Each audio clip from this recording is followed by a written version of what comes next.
want to make sure that I acknowledge the sponsor of the show, Tiege Hanley, because Tiege Hanley sent me this new pack. They sent me the new Tiege pack, so I just literally pulled the paper out, got it out of the mail, and I started going through it, and I got a little bit more excited than I should. You know what I'm saying? So they did send me the Tiege pack, and I don't even know what this is yet. So I'm assuming this is what you get when you first order your Tiege, and I don't know what this is. Oh, this is dope. This is absolutely dope. Is this a nail kit? Ladies, get this for the fellas. Fellas, don't wait for the ladies to get it for you. This is free. This just comes with it. 30% off your first order, plus 20% off for life. Literally. Oh, snaps. I didn't know that they were sending it like this. Real talk. So this is the nail kit that they sending you. All right. So now you ain't looking like a dusty. This is a free gift straight from Tiege for the people that ordered the Tiege. They got the small one for the little hands like mine's. They got the big joints for your toenails. And then they got the joints at the bottom too. You know what I'm saying? For y'all that's a little bit more crustier than usual. All right, so that's one of the free gifts that Tiege got inside of the pack. And then, what is this? Says, squeeze a quarter-size amount of Tiege Hanley body wash on the center of the wet bristles. Lather, scrub, rinse, and repeat for the perfectly satisfying wash every time. So that's inside of there also, right? Ooh, I can get my rubber ducky on right here. You know what I'm saying? So shout out to Tiege for sending me that uncomplicated skincare for men. And then what we got in here? We got the actual Tiege pack, right? So this is the normal Tiege pack, but then they gave me the supersized joint for the people. They wanted me to show the people exactly what they got when they ordered that first Tiege pack, when you're getting your 30% off your first order, and then you get your free gifts. You get 2 free gifts, and then the 20% off for life. So the 20% off for life is a new thing. And dang, I ain't even got my keys on me to open this up. Maybe I can use the little nail clipper thing. I ain't got to buy no nail clipper for my new joint downtown. And then you get all of the washes, all of the scrubs, all of the AM, the PMs, and all of that stuff. So you got the whole thing inside of there for you to make sure you take care of yourself. But you got to make sure you take care of it every day. Right? We don't want to miss days. We don't want to be looking like dusties. It does not absolve you from being able to make sure that you brush your teeth. Brush your teeth. It don't fix the teeth problem. Don't fix you ironing your clothes. Don't fix you being able to take care of your business.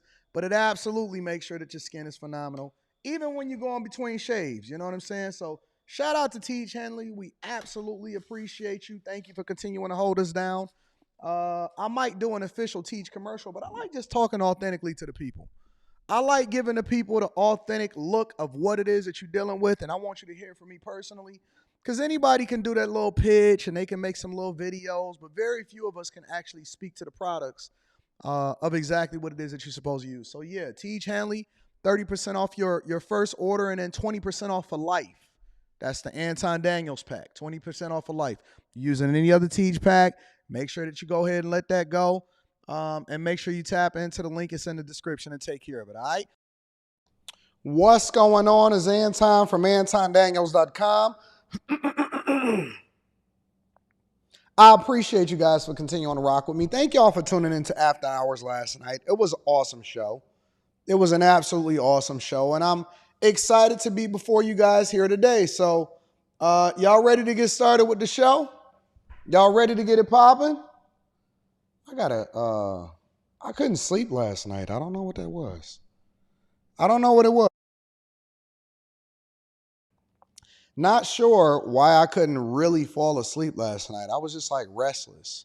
I think it's because I turned the TV on and I never watched it. I literally never even played anything. I had turned on Netflix and I put the TV on. And then I didn't turn the TV off because I'm thinking to myself, well, the TV is just going to go to sleep and then it's going to do the screen where it's like the whatever the save screen was. And I woke up an hour later and it was still on the same screen on Netflix. And I was just like, whatever. So I just left it on and I just kind of thumbed around and I got up and I walked around and I don't know. I didn't really sleep last night like I thought that I was going to sleep last night. Because on Tuesdays and Thursdays and stuff, you kind of get to bed a little bit earlier because you start live streaming earlier. But I don't know. I was restless last night. Has anybody else been restless lately? I see you, Keisha, Clavetta, Drew, Brandy, Yakar, Tech Coach Ralph, Trini Life, Osriel, Dat Boy DJ, Dat Dude, Ari Reed, Molly, Tracy Turner, High Tolerance.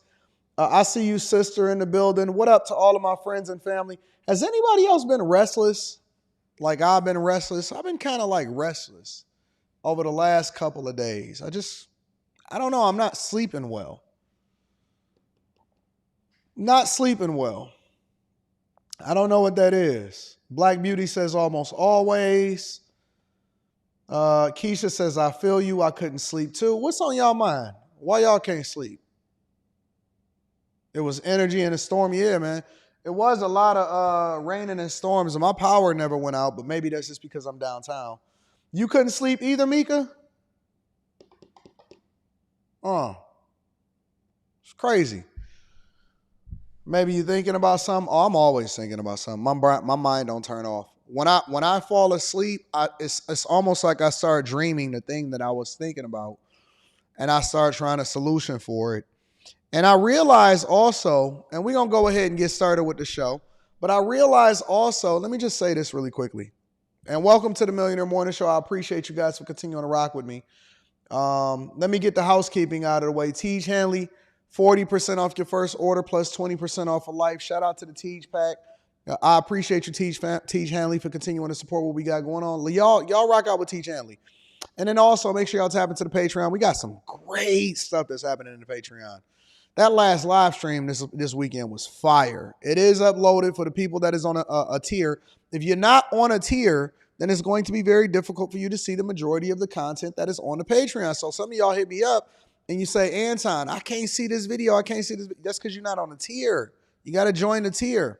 So jump on the tier and then we're going to get there. And then make sure y'all tap into the Discord. The link to the Discord is in the description of any of the most recent Patreon videos. All right. So we rocking out on that front. Where was I?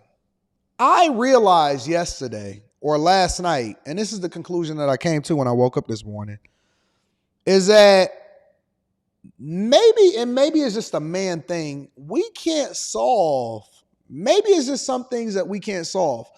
When I see things happen in society, let's say, for example, your daughter comes to you or you see somebody on the streets asking for money. And maybe it's some guys or maybe it's guys that have this certain mindset. Our natural inclination is to solve for the problem. When women, for example, talk to you and they say, oh, just be here for us, I think that is a learned behavior for men to have to just listen to women, for example, because our natural inclination is to fix the problem and to fix the problem. And so, your whole life, you go through life experiencing different things because you travel to different places, you experience different people, you run into people on the streets, you coach people on a regular basis, and our natural inclination is to always solve for problems. But I'm starting to realize that everything can't be solved for. Some things are just meant to be experienced. You learn from it, and then you move on. You know what I'm saying? So, I don't know, man. It's like, sometimes I wish I could just turn my brain off. Sometimes I wish I could just enjoy life and that be the end of it. Sometimes I wish that I wouldn't just plan for the next day. When you get done with all of your work for the day, whether it be corporate or content creation or real estate or whatever, my natural inclination, for example, is just to start solving for problems for the next day. Okay, so what's going on Wednesday? We got this on Friday, Saturday, Sunday, Monday. And it's almost like you never stop. But then you try to enjoy the moments in it. So I'm reprogramming myself. I'm learning myself in this 42nd year around the sun. I'm figuring it out. And I think that the lesson here, in this is because I always kind of just give y'all my thoughts when I begin the show. I think that the lesson here for a lot of y'all is everybody has things that they're experiencing, going through, solving for, and life is life. And so y'all need to make sure that in the same instance, no, I'm not a Capricorn, I'm an Aries. in the same instance that we hold people accountable or we have conversations with people, also be considerate of your neighbor and give just as much energy to the positive as you give to the negative. A guy came on my panel on After Hours last night, and it was a guy that came on in the previous week. And when he popped up on the previous week, I said, hey, fam, you got to get yourself together. You need to cut your hair. You're looking like a dusty. And I'm so used to holding people accountable. And then he popped up last night, and he looked great. He looked incredible. And so I gave him that same energy back. And I said, man, you look great, bro. I love it. And he did. He looked like a whole new person. You know what I'm saying? And there are some things that I think that he still need to work on.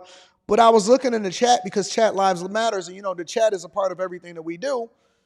And I was looking in the chat, and the chat was still trying to hold him accountable for other things that he still needed to work on. And it's like, hey, man, this guy's a work in progress. Yeah, we held him accountable, but look at the growth that he's had week over week. He immediately made the changes, immediately got his hair cut, immediately got his mustache done. You know what I'm saying? So we going to work with him. You got to work with people, but you got to give the same energy in a positive way to people when you see progress and growth. And it can't just be beat down all the time. It has to be continuous growth. So we got to start to also nurture that part of ourselves to make sure that we're adding value into each other's lives. And in the same way that we hold people accountable, when we see changes, when we see growth, when we see people doing the right things, we got to extend that because people love that. Like, you need that motivation. You need for people to acknowledge you. Hey, I love you. If nobody told y'all, and this is the reason why I'm so appreciative every single time that I come on this show, y'all so used to me, and you so used to me saying, oh man, thank you. And I acknowledge every super chat, and it doesn't matter if it's $1 or if it's like $500. I don't care if it's 90 super chats on a Monday show. We are going to acknowledge each and every one of them because I just believe that we can't take all of this stuff for granted, and the same type of energy that we have to have when we giving smoke out, because we like to entertain all of the negative, but we don't want to actually acknowledge people for the growth that they have and the positive. When people jump on a coaching call and they do something that I told them to do and they get the results, or they make a bunch of money and they say, all right, so let's work on this now. No, we going to stop for 5 minutes and we going to talk about how you became successful, and we going to acknowledge your growth, and we going to acknowledge the fact that you've been so successful in this thing, because we spent 45 minutes talking about the things that you had to solve for. You went and did it. Now you want to jump straight into, all right, so what's the next? No, let's take a moment and acknowledge your greatness. Yo, you are dope, fam. I love what you did. Congratulations. Shout out to you. I see it. Yo, man, that's awesome. We got to show love. And that's not just to the people online or the people in the chat. We got to show love to people in general. When you see somebody and the next person that you run into, find something that's good about them and compliment them instead of always looking down on them and saying what's wrong with them. The next person that you run into in real life, I don't care what their state is, find something to compliment them on. Find something good in them, especially if you got something negative to say about them. Before you ever say something negative to somebody, hey man, even if they just completely hey, you know what? Yo, shout out to you for even coming up here and even being honest and being transparent about who you are. I got to give you some love for that. And then start to give them the insight and information that they need.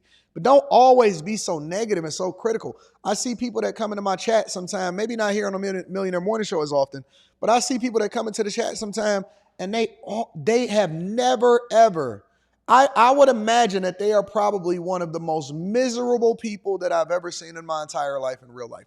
They are probably a hoot to be around. I would imagine that those type of people are a hoot to be around. And that is very difficult to even stomach being in them. When people see them coming in real life, when you see them in the chat, and I'm not talking about the people that also, have good and bad, and maybe they got this perspective or whatever, so on and so forth. But people that's just continuously, since the beginning of time, they only have something negative to say, or they always doom and gloom, or they always the complete opposite, no matter what you say of everything that you do. I would imagine that those are some of the most miserable people to be around in real life. Real talk. I know that people hate to see them coming. The only good thing that happened to them as far as somebody doing something for them is when they got to pay somebody to do it. Nobody wants to do something for them just because they just like doing stuff for them. I guarantee you. Those are the type of people that are 100% transactional in their life 100% of the time. Nobody loves that person. Nobody cares about that person. Everybody want to part the Red Sea when they walking down the street. That's your energy. That's what you putting out there. And so you start to get it back. And so you start to have a negative disposition towards people and towards life. And you don't want to go through life living like that. You don't. Anyways, that's just my little morning rant. Shout out to everybody in the chat. I appreciate y'all. I love y'all. Let me go ahead and acknowledge some of the super chats before we get there. David Williams says, AD, when you go, the new Hummer, I don't like that new Hummer. That electric Hummer, I'm straight. Nah, that's not one for me. So many other cars that we can get as always. My dog, Mr. Lot. Shout out to my rich friends. Says thanks for the coaching as always. Shout out to the Chasers. Me and Mr. Lot was having an extended conversation last night, and I was breaking it down to him. Shout out to my dog. I appreciate you, man. Turf Berg says, journey of 1,000 miles begin with step one. That's true. Shout out to you. Tech Coach Ralph in the building says, celebrating all of the small wins we get on a daily basis that lead to huge wins. Overall, keep winning. Let's keep running it up. Shout out to the Chasers. If y'all not a part of the Bag Chasers, the link is in the description, as well as pinned to the top of the chat. Let me acknowledge some of these cash apps before we get it popping. I want to say shout out to my dog, Mike That Dude. I appreciate you, Mike That Dude, for holding me down. ESDC, thank you, my friend, for holding me down. Snap Tech Fix is in the building. Shout out to Snap Tech Fix. I appreciate you. And then we're going to continue to run it up, y'all. So shout out to all of y'all. I'll continue to acknowledge y'all because it doesn't matter how much you give. And I don't ask for it, but I always want to acknowledge the people that support the platform. And we're going to run it up. All right, so much that I want to talk about. Maybe I'll just do a Wednesday night live stream and just get my thoughts off. I just need to get my thoughts off sometimes. And I need to get them off publicly. That's just what I do. I don't know. I usually don't live stream on a Wednesday night. I plan on ramping that up for the fall. But maybe I'll just go live and just give my thoughts. I don't know. I don't know what I'm going to do yet. But anyway, shout out to y'all. I appreciate y'all. I love y'all. Let's go ahead and get started with the show, y'all. Quick Hits.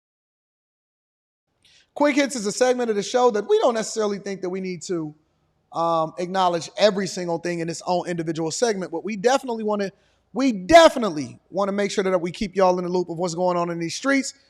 First things first, a youth mentor was killed at a Chicago block party. Check it out.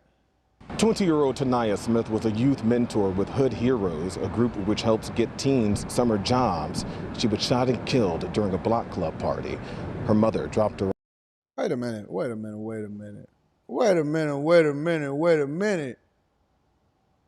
Is that a toupee? Is that a hair unit? Before we get into the youth, I'm not saying that it is. I'm just trying to get a closer look of what's going on out here in these streets.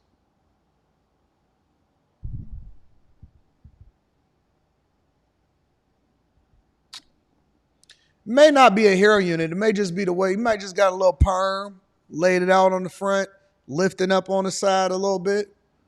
You know, listen, y'all know me. We get a little distracted on this show because we go off the rails a little bit. And you know, sometimes the way that my mind works, and I'm not hating.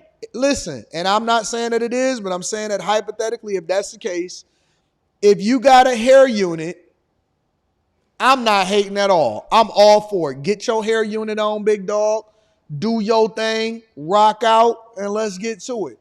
God dang TV said that's definitely a hair unit. You a barber? I'm just saying if you're going to get a hair unit, then you got to get it united up. You know what I'm saying? You got to unit it all the way that it's supposed to be.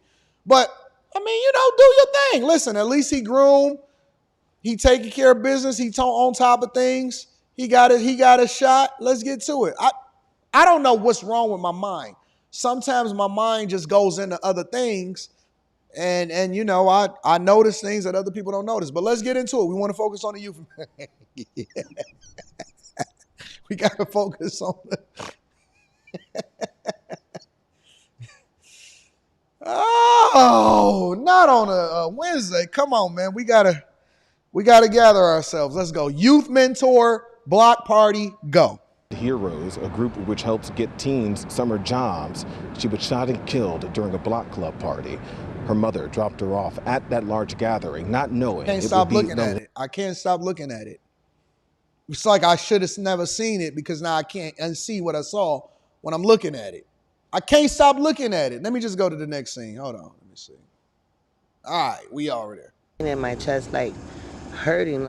An end of the summer bash on the near north side. I'm back with another video, YouTube. Marked the end of Taniyah Smith's life. What am I gonna do without you?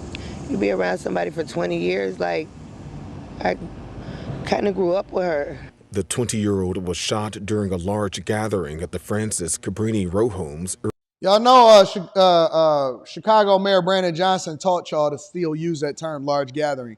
But every time that I hear large gathering, I hear cars getting torn up, youth mentors getting killed, people getting slapped up around, bullet shots, hit some innocent bystander that's in their bedroom, kids dying, somebody's car's getting broken into. Every time I hear the term large gathering, it always results in somebody dying. Early Sunday morning. Those are all the kids she grew up with since she's been like in kindergarten. So like, it's just crazy that this happened in a place where she thought she was the most safest. This cell phone video shows officers trying to disperse the crowd on scene near Cambridge and Delaware after police say an unknown offender shot Smith in the chest. When the ambulance is trying to save someone's life on the sidewalk. Paramedics had to carry the victim blocks away to get her into an ambulance. Smith later died at the hospital. My niece did not deserve this, and you are a wonderful mom. Cherie Stanfield's mothering, in fact, shined through her daughter's impact on young people. Smith grew up part of the By the Hand Club for Kids after school program and eventually became a youth mentor with Hood Heroes. That impact torn away. You'll never feel it until it's you. You'll never feel it, and I hope nobody has to feel it. That cell phone video we just showed you also shows a man being placed into police custody, but at this time police would not.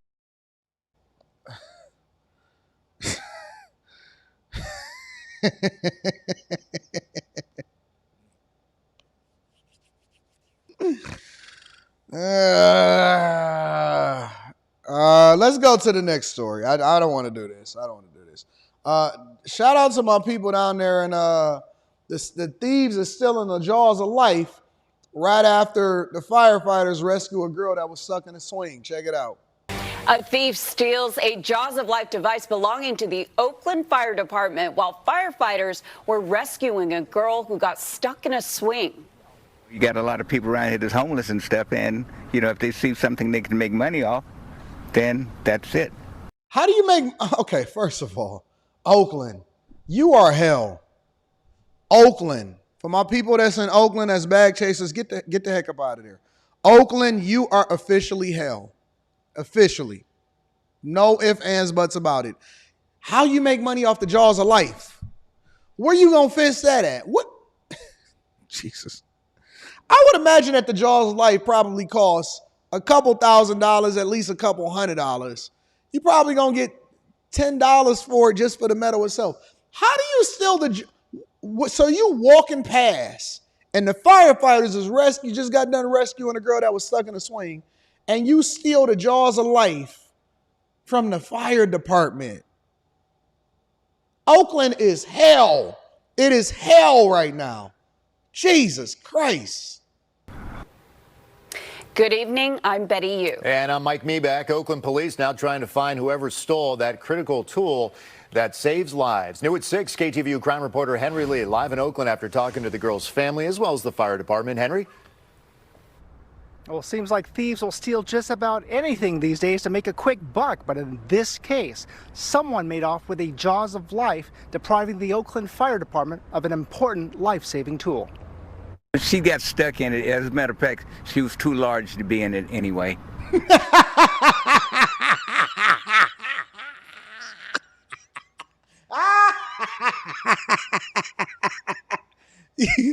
Hold on. So, OG, you telling me that she was full of preservatives?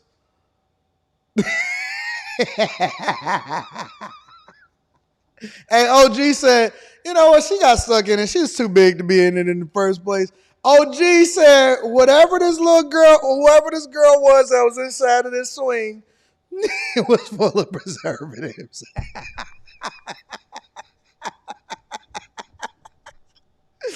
Ah! Oh, you said she about to grow up and be a modern woman. Let me get what OG said again. She got stuck in it. As a matter of fact, she was too large to be in it anyway.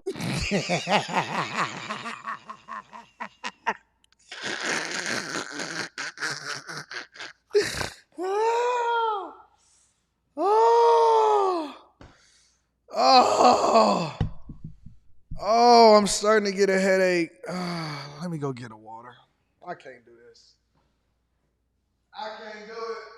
I can't do it.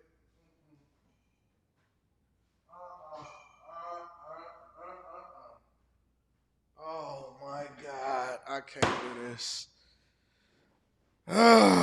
Jesus. Wait. Charles Welch's 10-year-old granddaughter got stuck in a baby swing at this park at 16th and West Streets on Friday evening. There used to be 2 swings here. The Oakland Fire Department had to use the jaws of life because the girl was smack dab stuck, legs, bottom, and all. My granddaughter got caught in the seat, and they had to come over here. And when I got here, they had cut the seats and stuff loose. A witness tells KTVU the girl was scared. First one, they tried to cut it, but it was so tight. The girl, she was screaming. She wasn't feel right.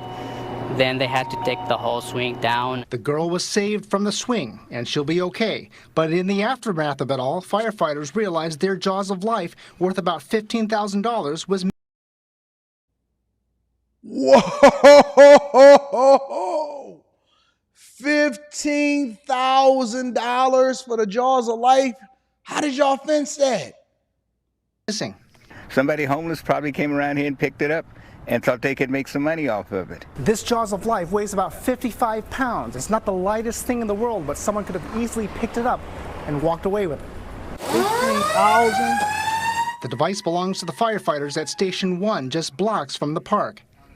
These tools are mostly used for extrication of individuals and occupants of vehicles that have been in car accidents. We spoke to the manager of a nearby market whose surveillance cameras caught the fire department response, but not the theft.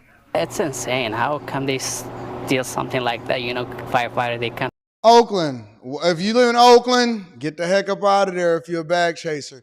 And then last but not least, Oakland is starting to plan. Let me tell you how stupid this is. Oakland police, as minimal as there are, right? They're announcing that they're about to plan to crack down on trafficking very soon. How are you going to stop the culprits that's out there trafficking if you're making an announcement that you're about to plan to stop the trafficking on a big crackdown? What is wrong with these? Who is running these? What is happening out here in these streets?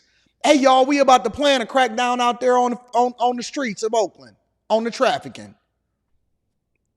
The traffickers is like, all right, what day you coming through, fam? So you can give me a heads up. The trafficker said, what day is you coming through? So we can know what's happening before we get into it. Jesus Christ. New at 10, Oakland police are targeting sex trafficking in a well-known trouble spot along International Boulevard. Chief Floyd Mitchell says there will be a surge in law enforcement there in the coming weeks. KTVU's Joey Horta joins us now with what police and those who live along International are saying. Joey? Well, Betty, neighbors are telling us that they describe this prostitution along their neighborhood, their street there, International, as both disgusting and out of control.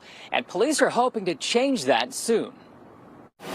It's known as the Blade, several blocks along International. Are y'all familiar with the Blade? I am familiar. I've been hearing about the Blade since I was a little kid. I've been hearing about the Blade and pimping on the Blade for a long time.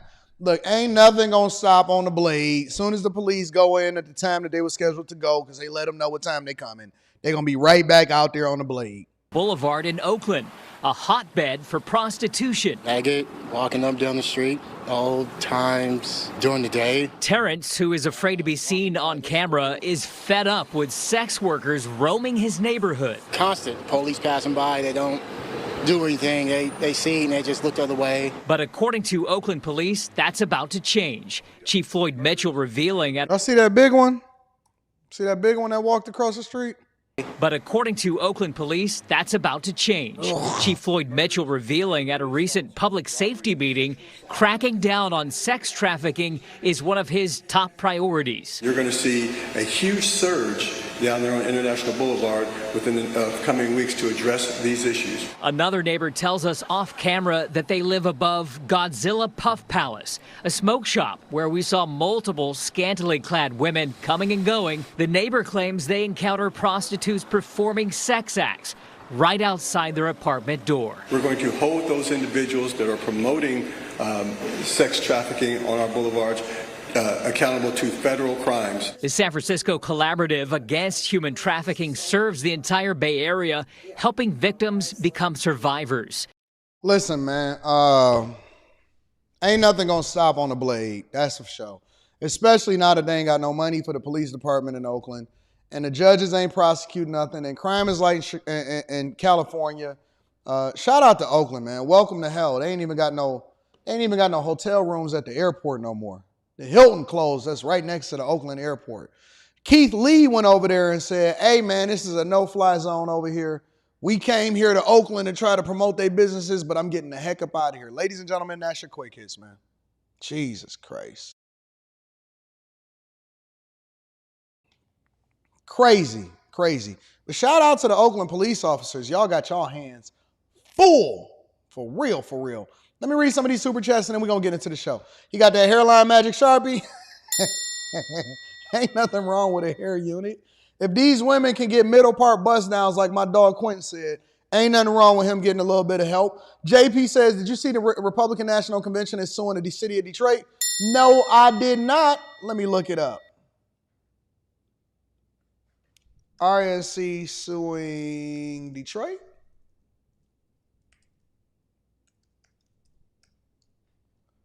Republicans sue Detroit for hiring more Democratic election inspectors than Republicans.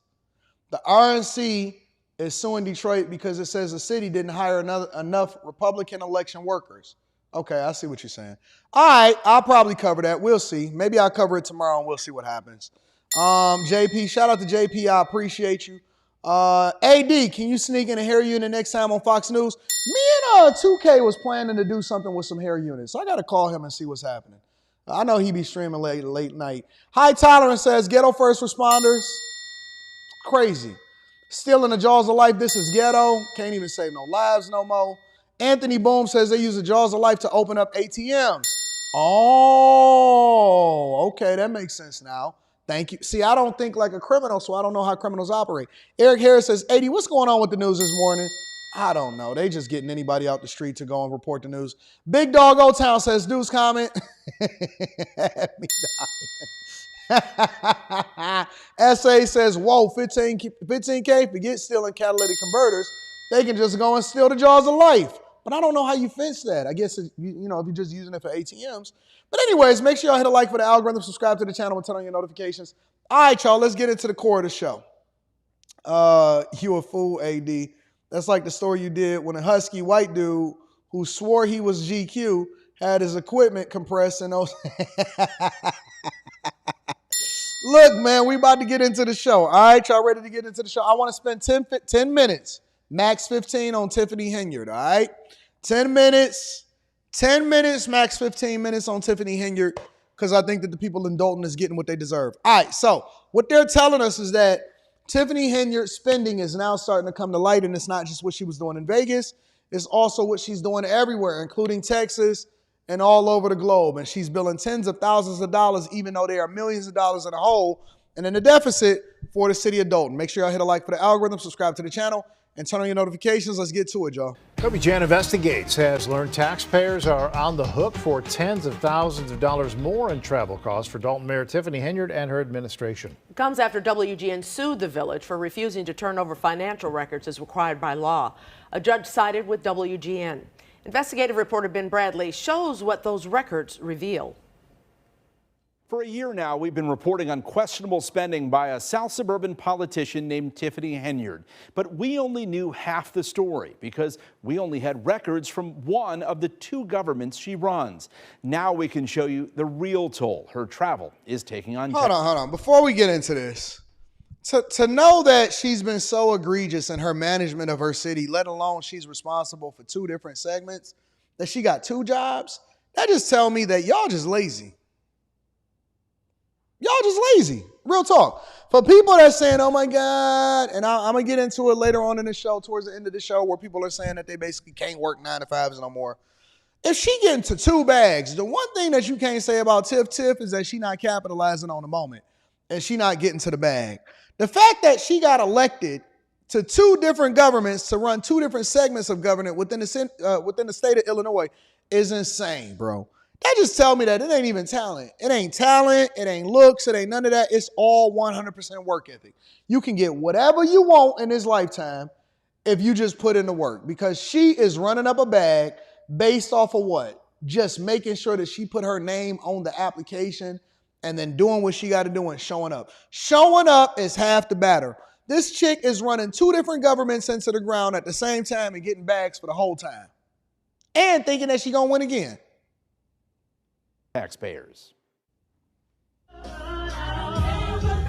at this.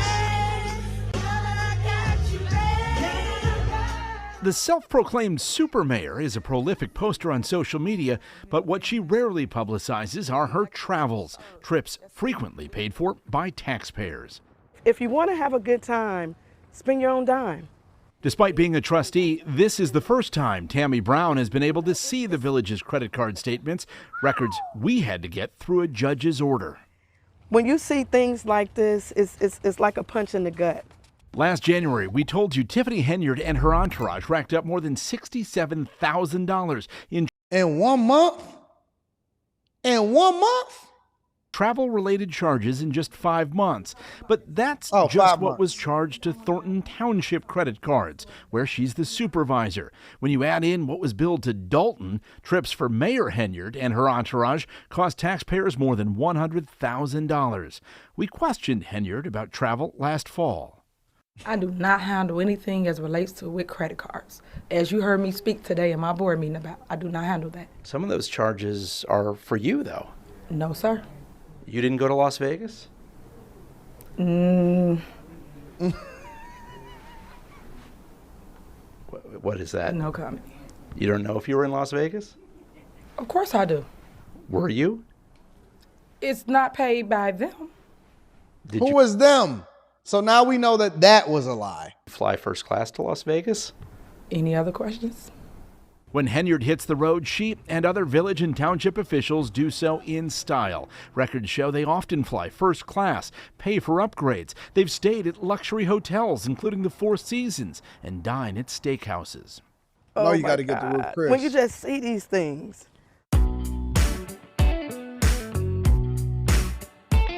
Let's look at one trip to Austin, Texas in July of last year. 5 people, including Mayor Henyard, for 5 days. While we previously reported the township was billed $27,000, we now know the actual cost was more than $47,000 when you factor in what Dalton taxpayers were charged. It includes nearly $1,000 spent at an Austin Walgreens and a sports riding apparel store.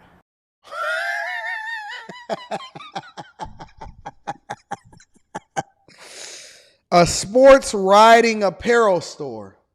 So basically, they got in the office, they got the county credit cards, which honestly, I'm going to be honest with you, one thing that I don't understand is, and this is just me, and this is something that I think that needs to be legislated.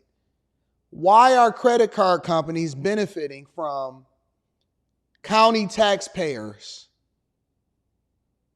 Think about this for a minute, y'all. This is the first thing that I think that needs to be outlawed and legislated against on a mass scale. If you are a town or a city, you should not be able to get a credit card in the city's name. I don't even know why that is a possibility. Why that is an option in the first place is insane to me. No county or city should be able to get a credit card. This is not a business. They are running these things like it's their own personal piggy banks. I think that that's a bipartisan agreement. I think that that should be agreed on no matter what side of the aisle that you're on, whether or not you're a Republican or a Democrat, conservative or liberal. There should not be credit cards that are issued to the government, to the city, to the state, on any level.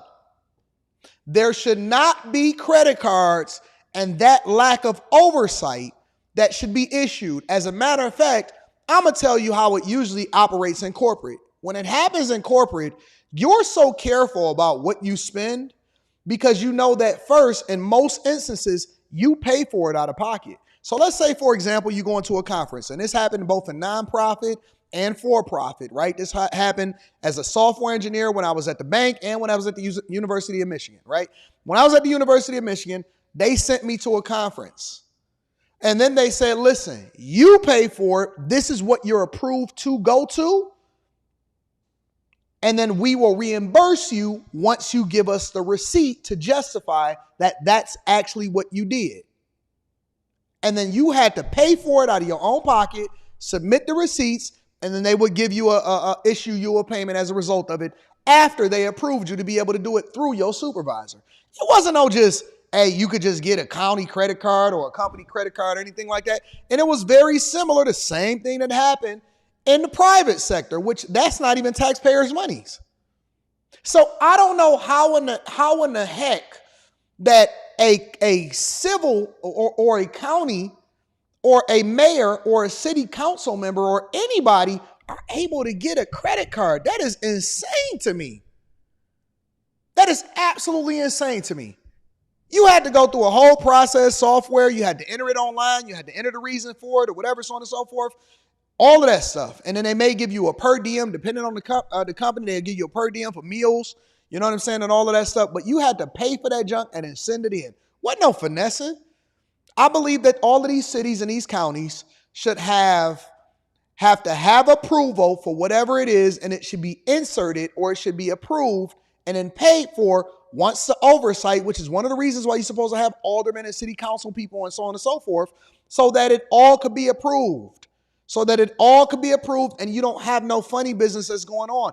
For the fact that they're able to have a county credit card is stupid in the first place. You spend what you have and your budget is basically off of what you're projecting to be. So once you get the money in, that's what your budget is. And then you start to allocate different things. And that's how you manage the finances within that particular municipality. I'm telling you, man, we just need to drain the swamp and drain it clean altogether. There's no reason why a city or a county should be in debt. There's no reason why they should be in debt. We need to just completely drain this junk, start all over, and remix it because there's no reason why they should be getting this hindsight. We should have preventative measures to prevent people from even being able to spend this type of money and do this in the first place. You had to go to an approved hotel that is within the company's budget that's allocated for that particular expense. Why is that not? I think that taxpayers' dollars are some of the most frivolously spent resources on the face of this earth. More than a nonprofit, more than a small business, more than a major business, more than a major university. Taxpayer dollars, before we ever raise another tax or anything, should all be accounted for, and they need to go through every single line item with a fine-tooth comb. I don't even want no legislators to sit there and tell them, well, we balance the budget. No, it's not about balancing the budget. We should have a surplus, and we should be managing this more effectively, and we should have a completely different way in which we're having oversight on how they spending our money when we contribute that into the tax base. Then they want to do a 86% raise on your property taxes in order to fill holes in the budget. Get Get out of here with that nonsense. The only explanation for any of the travel was that it was to attend a conference. I'm sure you guys had an awesome time on the backs of taxpayers, but what do we gain from any of these trips? We gain nothing. Trustees say they've been demanding explanations for months. You the ones that's costing the village money. This is so dumb. But Henyard and her team refused to share the credit card records. We were never allowed to get those statements. So this is the reason why you hid it from us, because definitely we will have questions. Mayor Henyard is in a situation where she feels like she's under attack, because she is. Because see, that will prevent, it wasn't just prevent what would happen with Tiffany Henyard. When we did that story a few months ago of Brandon Johnson spending $10,000 plus on his hair, and then they asked him about it, and he said, I think we should support all small businesses. No, family, you can't just spend $10,000, no matter how small or how minuscule you think it is of the budget of Chicago. You cannot spend that type of money on your hair. Come on, man. Listen, bro.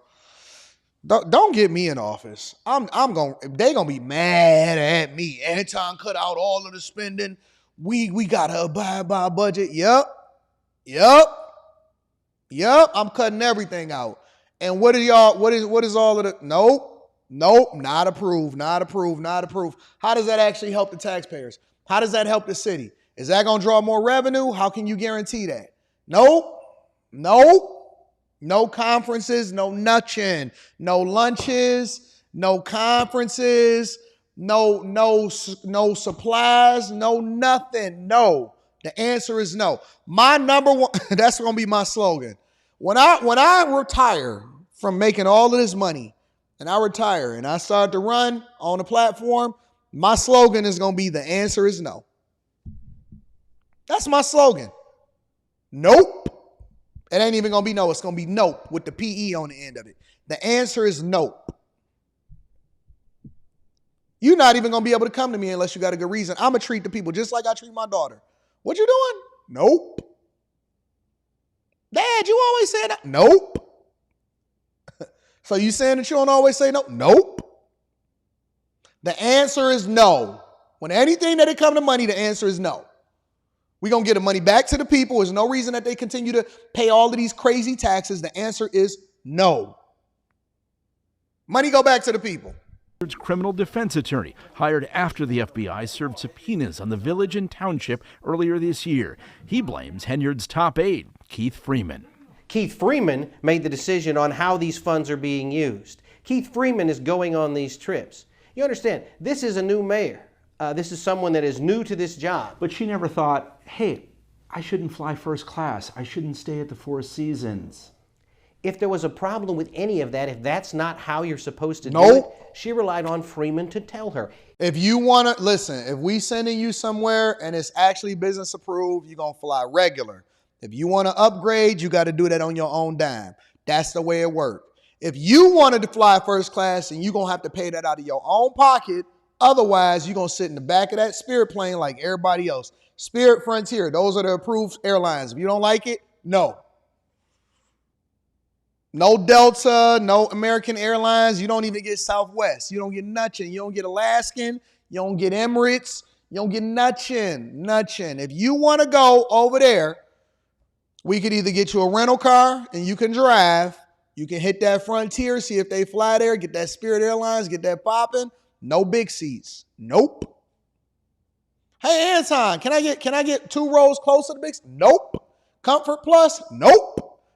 Delta at all? Nope. You get Spirit and Frontier. If you want to upgrade, then you can do that additional on your own dime. But I don't want to see nothing but Spirit. No big seat, no nothing. Nope. And you got to make sure that you submit your expense report before, at least 2 months before of what you planning to do, because we want to make sure that we get in the cheapest seats possible. Because if we get it closer to the date, then the prices is going to raise. No emergency flights. Nope. That's what we got Zoom for. We got a Zoom account. We got an enterprise Zoom account. You get on Zoom and you get on that line and you join the conference that way. Oh man, they live streaming the conference. Oh, okay, that means you don't have to fly there. No hotel, no per diem. Nope. That's my thing. We are cutting the fat. You don't understand the way my management style work. We run lean, baby. We run lean. We don't experience any losses. I have never in my life, not one time. That's the way I ran my restaurant. We put all of the resources towards the things that matter. Menus, all of the, okay, that's what we gonna do. Nope. Listen, let me tell you something. I didn't even have my menus printed at a regular printing company. My menus was printed at work on company dime. Nope. You know how much printing costs were? You know how much printers are? All of that. If I don't see a cost saving, I have never, not 1 month, not 1 quarter, in no business that I've ever ran in my entire life, I have never ran at a deficit. Not one. Nope. The menus, listen, let me tell you how wise we were with our resources. The menus not only got printed at the company's place, but the menus also, I designed my menus to where it was half a menu. So it was front and back, and then it was one slide. So it was like a half a menu. And I can get a piece of paper. Somewhere. It's a DTE bill. So this is the menu. I'm telling you how we ran it. This is how I run it. I run lean. We not going to lose no money, not one dime. It was like this. This was the menu right here. This is the menu. It was one side like this and the other side. And so it was printed on both sides, front and back, and then we sliced it. So when you came in, you was only looking at the menu. You had one slide. You had like this. If you wanted to take one with you, it was like this. Okay, so this was, pare the menu down. When we went through, we will make sure we use the same ingredients for multiple different products. Get creative. Figure it out. Listen, y'all don't understand. From a business perspective, I miss nothing. I get anything that we gonna invest, we gonna make sure that we capitalize off of it. Nope. Answer is nope. And that's how most legislators need to be. That's why you need people that both have an affinity for the community to do the right thing, and they have to have a business perspective in order to run in these offices, because they have no clue on how to go about doing things that is efficient for the taxpayers and leveraging the money the right way. They just throw y'all money away, and that's the end of it. He's telling her this is how we do things. How things were done in Dalton is costing taxpayers dearly. Records we obtained show the village leased 3 luxury SUVs for Henyard's use at a cost to residents of more than $374,000. The mayor didn't spend any of this money. Keith Freeman made decisions and reported to the mayor, this is what we're doing. The mayor trusted him until she didn't. About that. This is me talking to people that understand business, that understand finance. Back to those Dalton credit cards. They include nearly $25,000 charged in 5 months without explanation to places like Walmart, Target, and Jewel. There was $5,000 spent at local restaurants and Uber Eats. And Tiffany Henyard's personal photographer charged the village. Somebody says, so otherwise you're Mr. Krabs from SpongeBob. No. So what you do is you eliminate the additional costs for the things that don't matter, so you can put all of the money into the things that do matter. You want to spend the money on ingredients. You want to spend the money on portion sizes. You want to spend the money on the customer experience. You want to spend the money on the things that really matter, the things that's going to resonate and actually meaningful to customers. You don't want to spend money on color on a menu. That costs extra money that then takes away from where it is that you can allocate your resources that's going to actually impact the experience from the customer. Think about it. From a content creator's perspective, people cheap out on a software or learning or really becoming great at what it is that they do as far as the streaming. They cheap out. And so I'd rather spend the money and put it on this and take away from the things that don't matter. People spend a bunch of money on stuff that don't even go on camera. They spend a bunch of money on stuff that don't even matter, that's not going to actually create a better experience for the viewer. Everything you do, and the reason why I'm a user experience expert is because I look at it from the perspective of the customer. You have to look at everything it's not about you. It's not about what you want. It's not about what works for you. It's about what works for the customer. Customers want more portion sizes. They want a better experience. They want great customer service. They want good training. They want to have a great flow and getting in and out. They want their times for them to be able to, because they only got 30 minutes on lunch, 45 minutes on lunch, an hour on lunch. They don't want to spend their time focusing on whether or not they're going to get their food on time. And so you make sure you bring up more staff. I want to spend more money on on employee salaries. And I can do that. I can spend more money on employee salaries and stuff, which is one of the reasons why you've never seen anybody say, well, Anton don't pay us what we worth or what they think that we worth, because we can spend more money on experiences if we take it away from the stuff that don't matter. When you don't frivolously spend and throw money away, you have more resources to spend on the things that actually matter to the customers and to the workers to create a better experience. You got to think. It's a business move. You don't need color on your menu. Black and white works just fine. Nobody gives a piss about whether or not the menu is in the color. They care about whether or not the food is good, and whether or not they got good customer service, and whether or not they can get in and out, and whether or not their DoorDash is going to get there in time, right? They care about what the things is that's going to happen for them that benefits them on an experience, not on a menu color. They don't care about how big the menu is.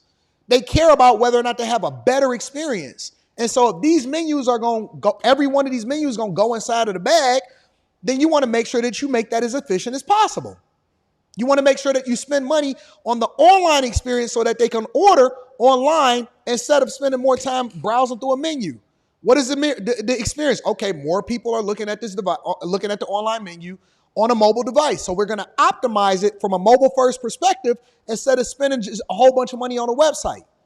You see what I'm saying? So you have to put the money where it actually can return value. It's just like a home, right? If you're going to spend money on a home, you don't want to spend a whole bunch of money on a pool that you can only use for 2 months out of the year.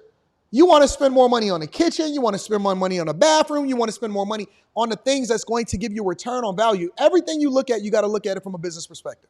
Everything. $3,400.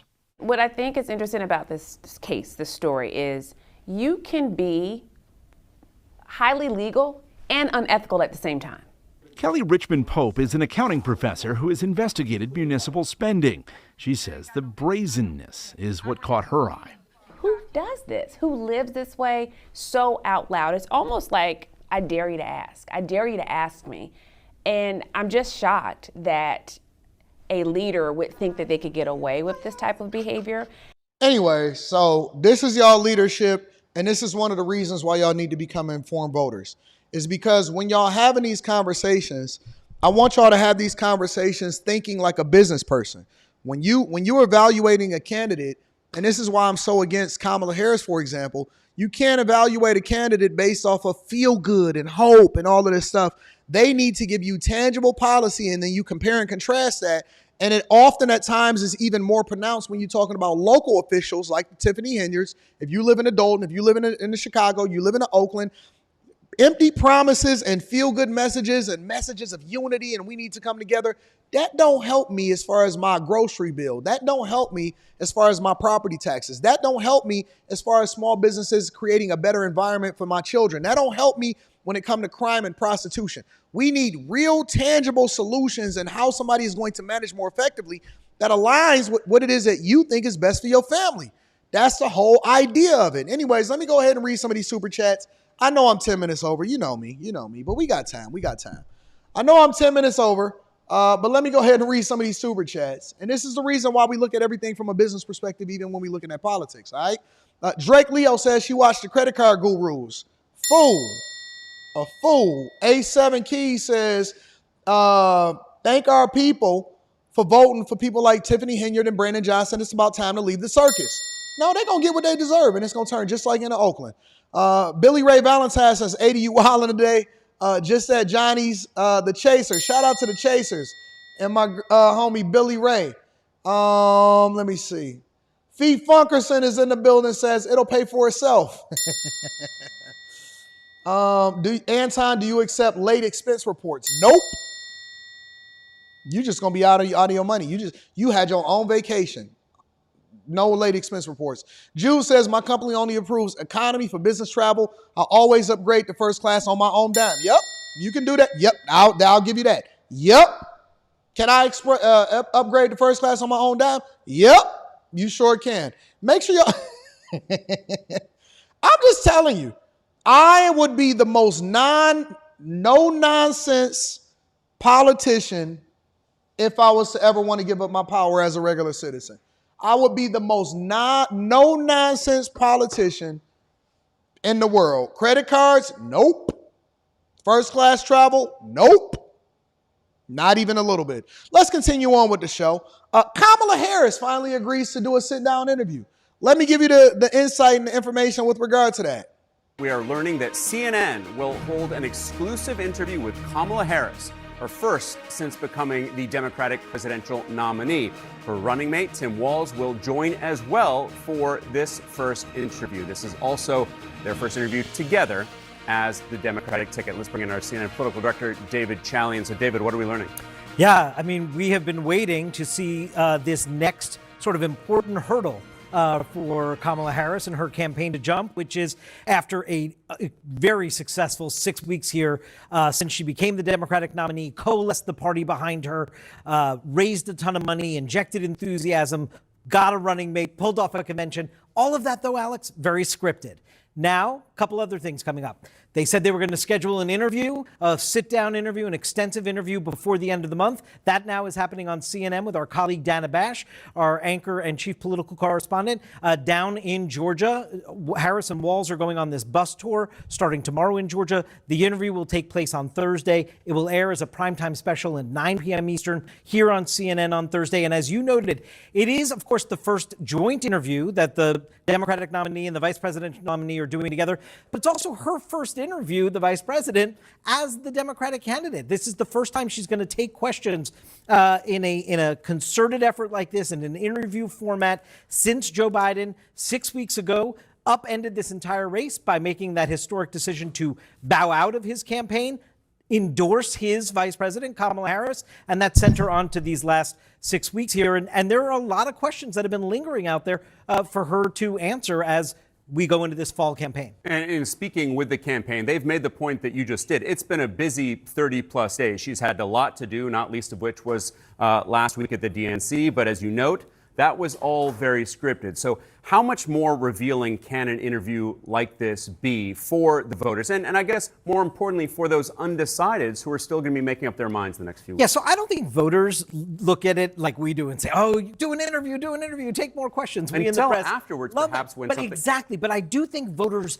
learn valuable information from a candidate seeking the highest office in the land about how they think in these unscripted So it's pre-recorded, but it's unscripted on CNN, and it's a joint interview with Tim Walz. Man, get out of here with this nonsense, bro.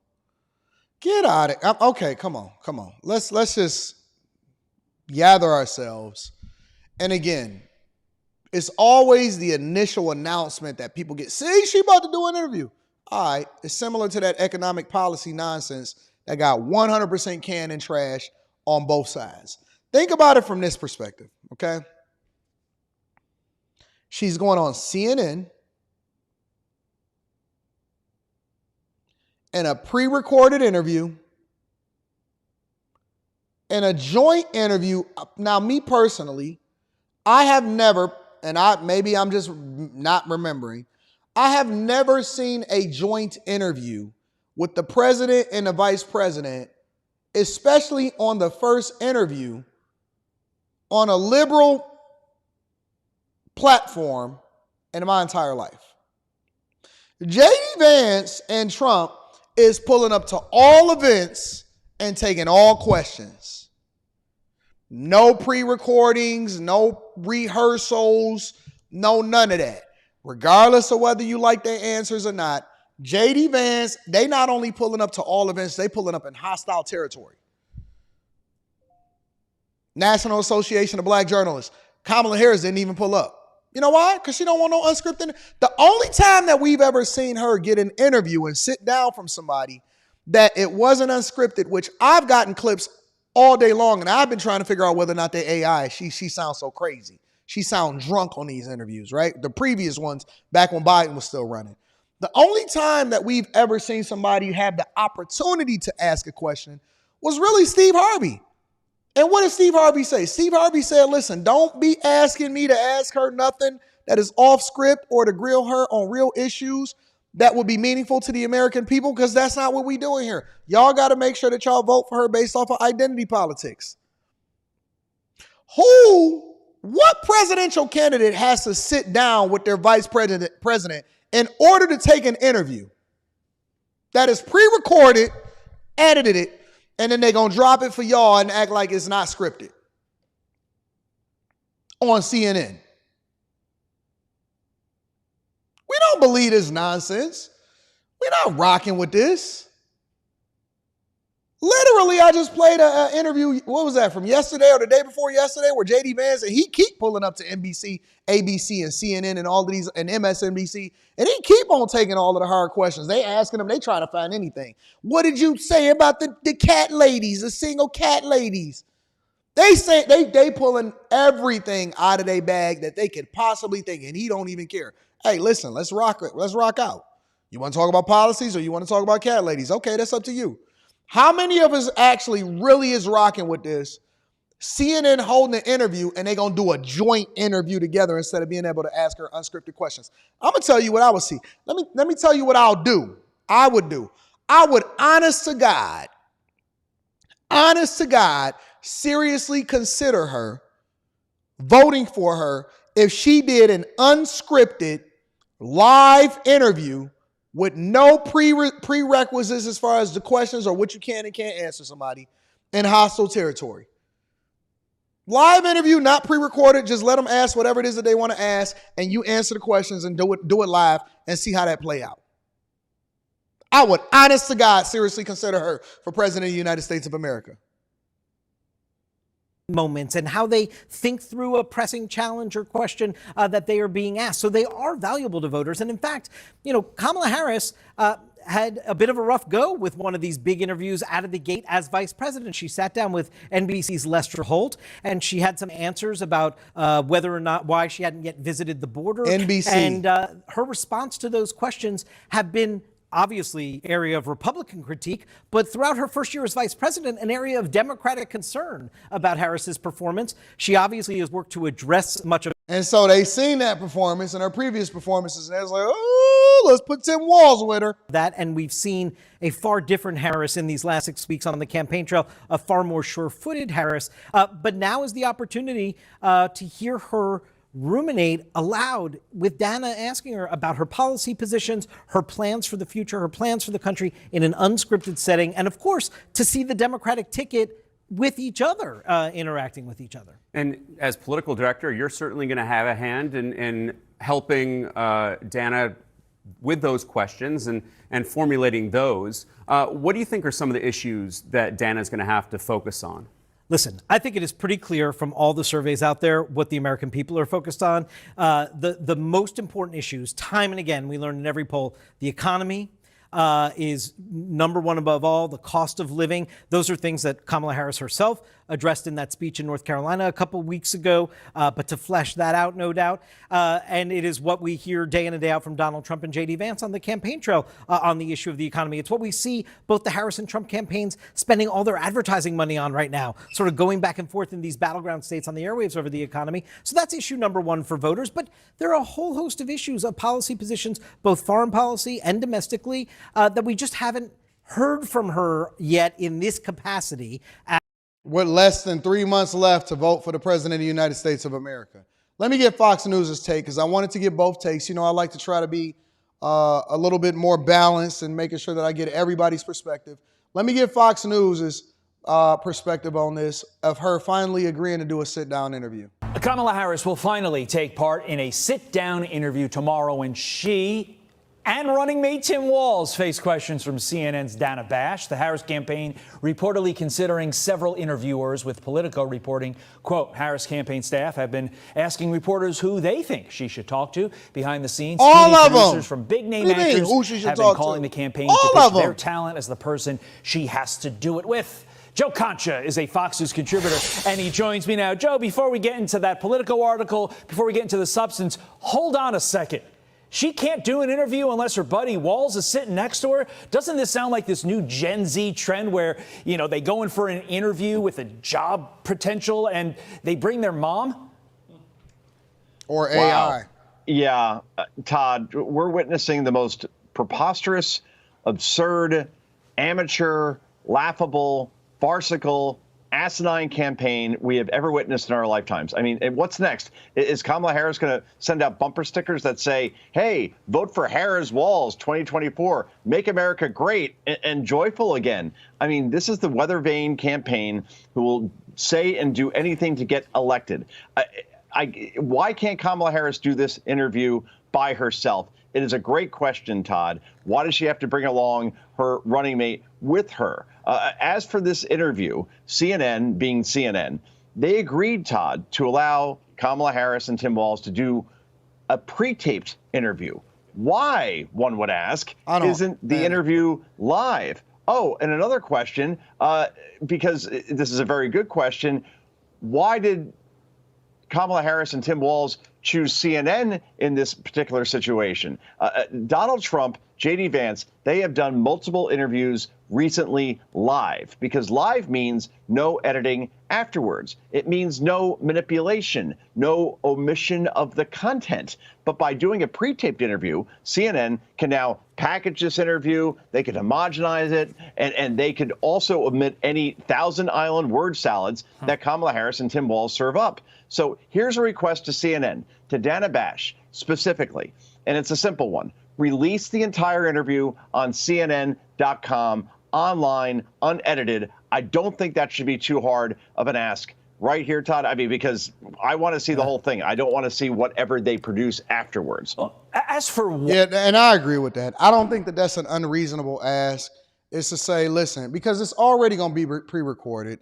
We don't even, honestly, I'm going to review it just because I have to review it because I'm a content creator and I'm covering everything that's relevant to the election in 2024. But honestly, I don't trust anything that they're about to say, because you're not going to tell me that they didn't probably already tell them that what the questions were going to be ahead of time so that they can prepare for it. And they doing it on CNN, which is a biased place to do it. And it's going to be pre-recorded. And she got to come with Tim Walz. Get out of here with this nonsense, bro. This is so trash, man. This is absolute garbage. And for the people that's just okay with this, y'all just okay with this and that's the end of it? Why they picked Dana Bash and CNN. According to this Politico article, they asked a bunch of reporters, and I guess all those reporters said, hey, Dana Bash is your best bet, which is odd because, Joe, were you asked? Because I wasn't. I didn't get a call from the Harris campaign as to who they should pick. As for the that got lost in the mail, Todd. Yeah, it got lost in the mail. As for the substance itself, obviously Harris, on the urging of these reporters, picked Bash for a reason. But do you trust Bash to go after Harris on the flip-flops on not just the border, but the same way that J.D. Vance and Trump is catching hell? I want the same energy. Multitude of issues, EVs, the economy, so many issues that she's flipped. Medicare for all, so many. Fantasy Island Girl says, you prepare for your shows. Do I? Because I'm going to be honest with you. I don't even know what the subject of the show is going to be until an hour before the show starts. And that's a fact. I don't even watch the videos, most of them. I watch the first 30 seconds just to make sure I'm not being rickrolled. I don't even watch the videos that I'm about to review before I do it. And that's the honest to God on everything, on my father's life, unless it's a big event that happened the day before, like the Democratic National Convention or Republican National Convention. I don't know unless it's an hour ahead of time before I start to do it. Anybody that has ever seen my process know that I don't even start preparing for the show until 1 hour before the show starts. That's a fact. That's an honest to God. Even on Monday nights, I don't even know who's coming on the panel.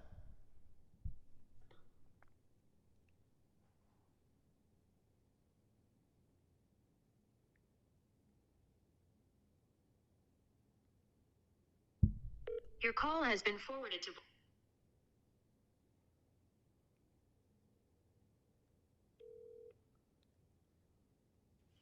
Alexa, stop. Hello? What up, Q? I'm on the live stream. Okay, what's up? Alexa, stop. What's up, Anton? Do I know anybody? Do I know anybody that's coming on a panel on Monday nights or anything like that? No, I picked them.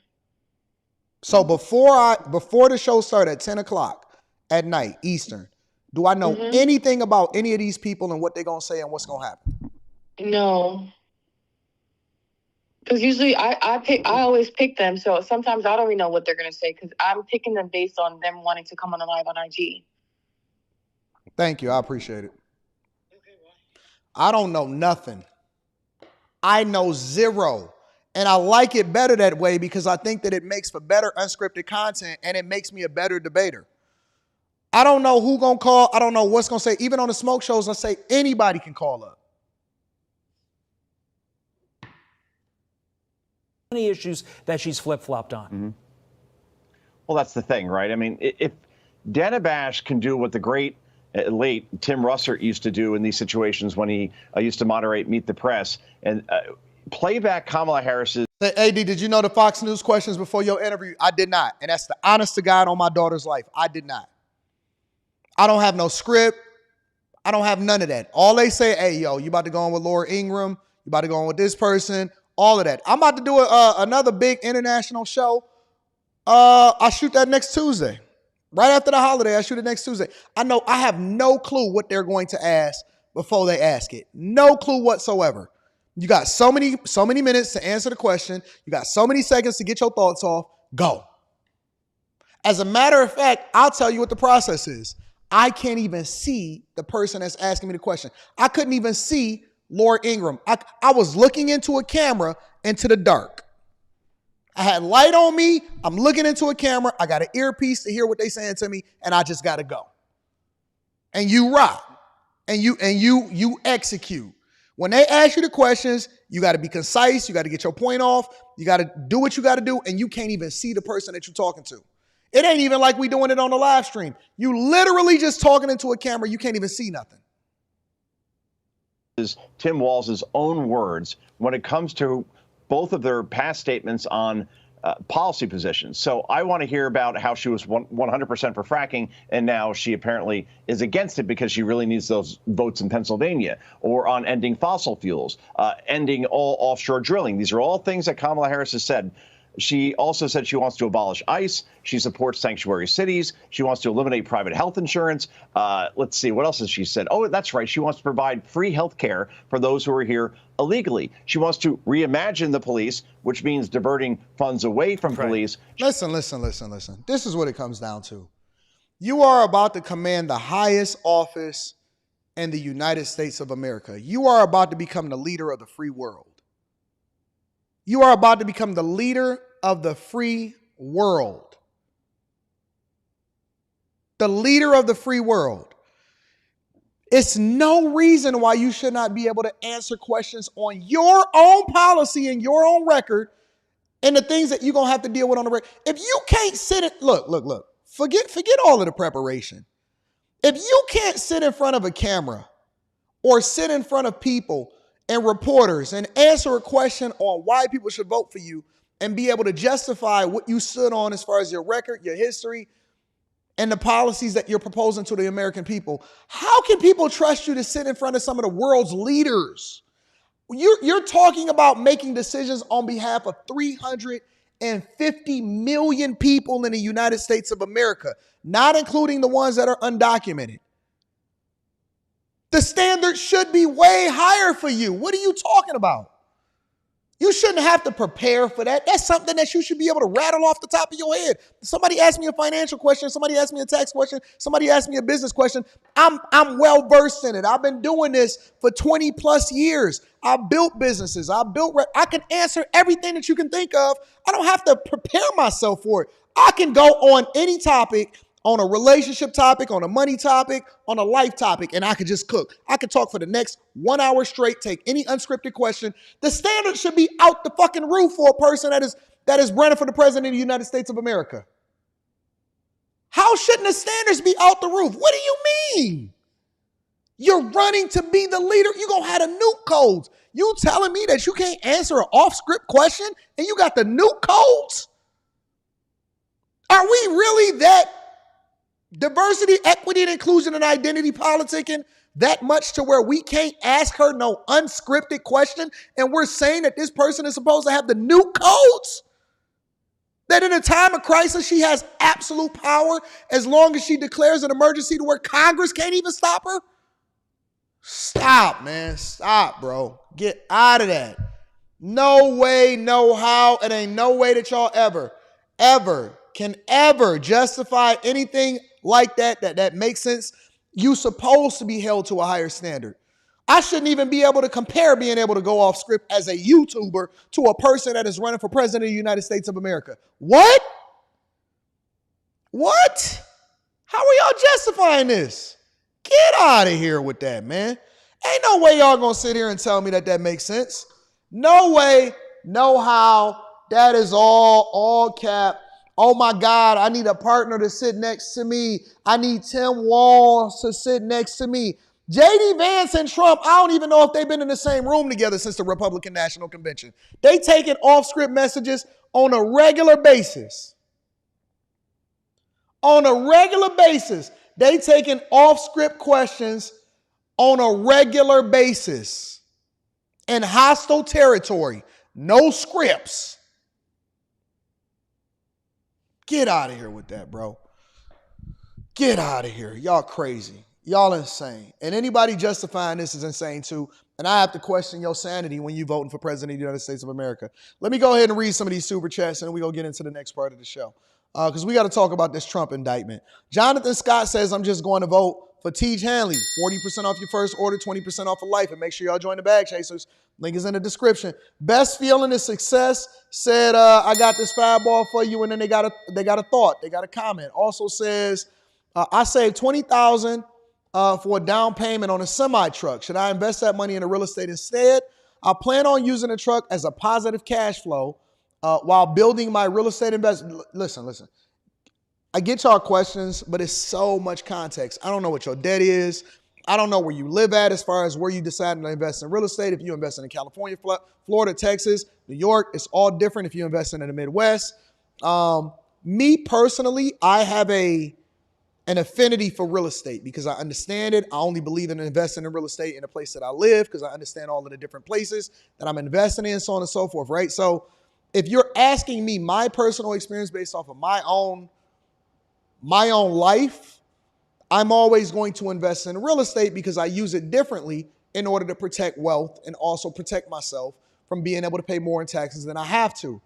But the caveat to that is, if you are investing in a business that is going to generate you more revenue, which then allows for you to then have a different strategy as far as investing in real estate or protecting your wealth, then I would do that too. My first investment is first investing in myself, because the more money that I make, the more money that I can then use to protect my wealth and then invest in other things that will then be a residual effect and have assets that's going to return me more monies long term. But the first thing that people should invest in is themselves. And I don't know if that's a business. I don't know what that is. But my point is, you need to take a calculated risk. You should be able to vet this concept out without throwing a whole $20,000 down on a semi-truck. You should be able to vet this idea out before you do that so that you'll know whether or not this is actually going to make sense. And I need to put all of the money down, or I can put a small fraction of it down, test out the concept. Similar, I'll give you an example, right? A lot of people come to me and they'll say, hey, man, I'm thinking about opening up a restaurant and stuff. Okay, cool. So how much is that going to cost you? Oh, it's going to cost me $100,000, $200,000. I can take out a loan. I can do this. I can do that. Or I can need to pull out investors, whatever. Okay, awesome. I got you. And so I say, well, why don't you do it for about $2,000? Well, what do you mean, Anton? Well, you can test out this concept by going to a restaurant that's in your area on a day that they're not open and ask them, can you use that as a pop-up shop? And then pay them for that off day. They're going to be able to vet out that idea. And then all you got to do is focus on the food, getting your help, and then test out the concept yourself to know if you even want to even get into a brick and mortar in the first place. So y'all need to figure out how y'all can vet out these ideas way before you ever start to throw a whole bunch of money down on something. It's not an either or. It's not should I invest in real estate or should I invest in my business? It's an and. You should do both. But what is going to return you the most money on your investment?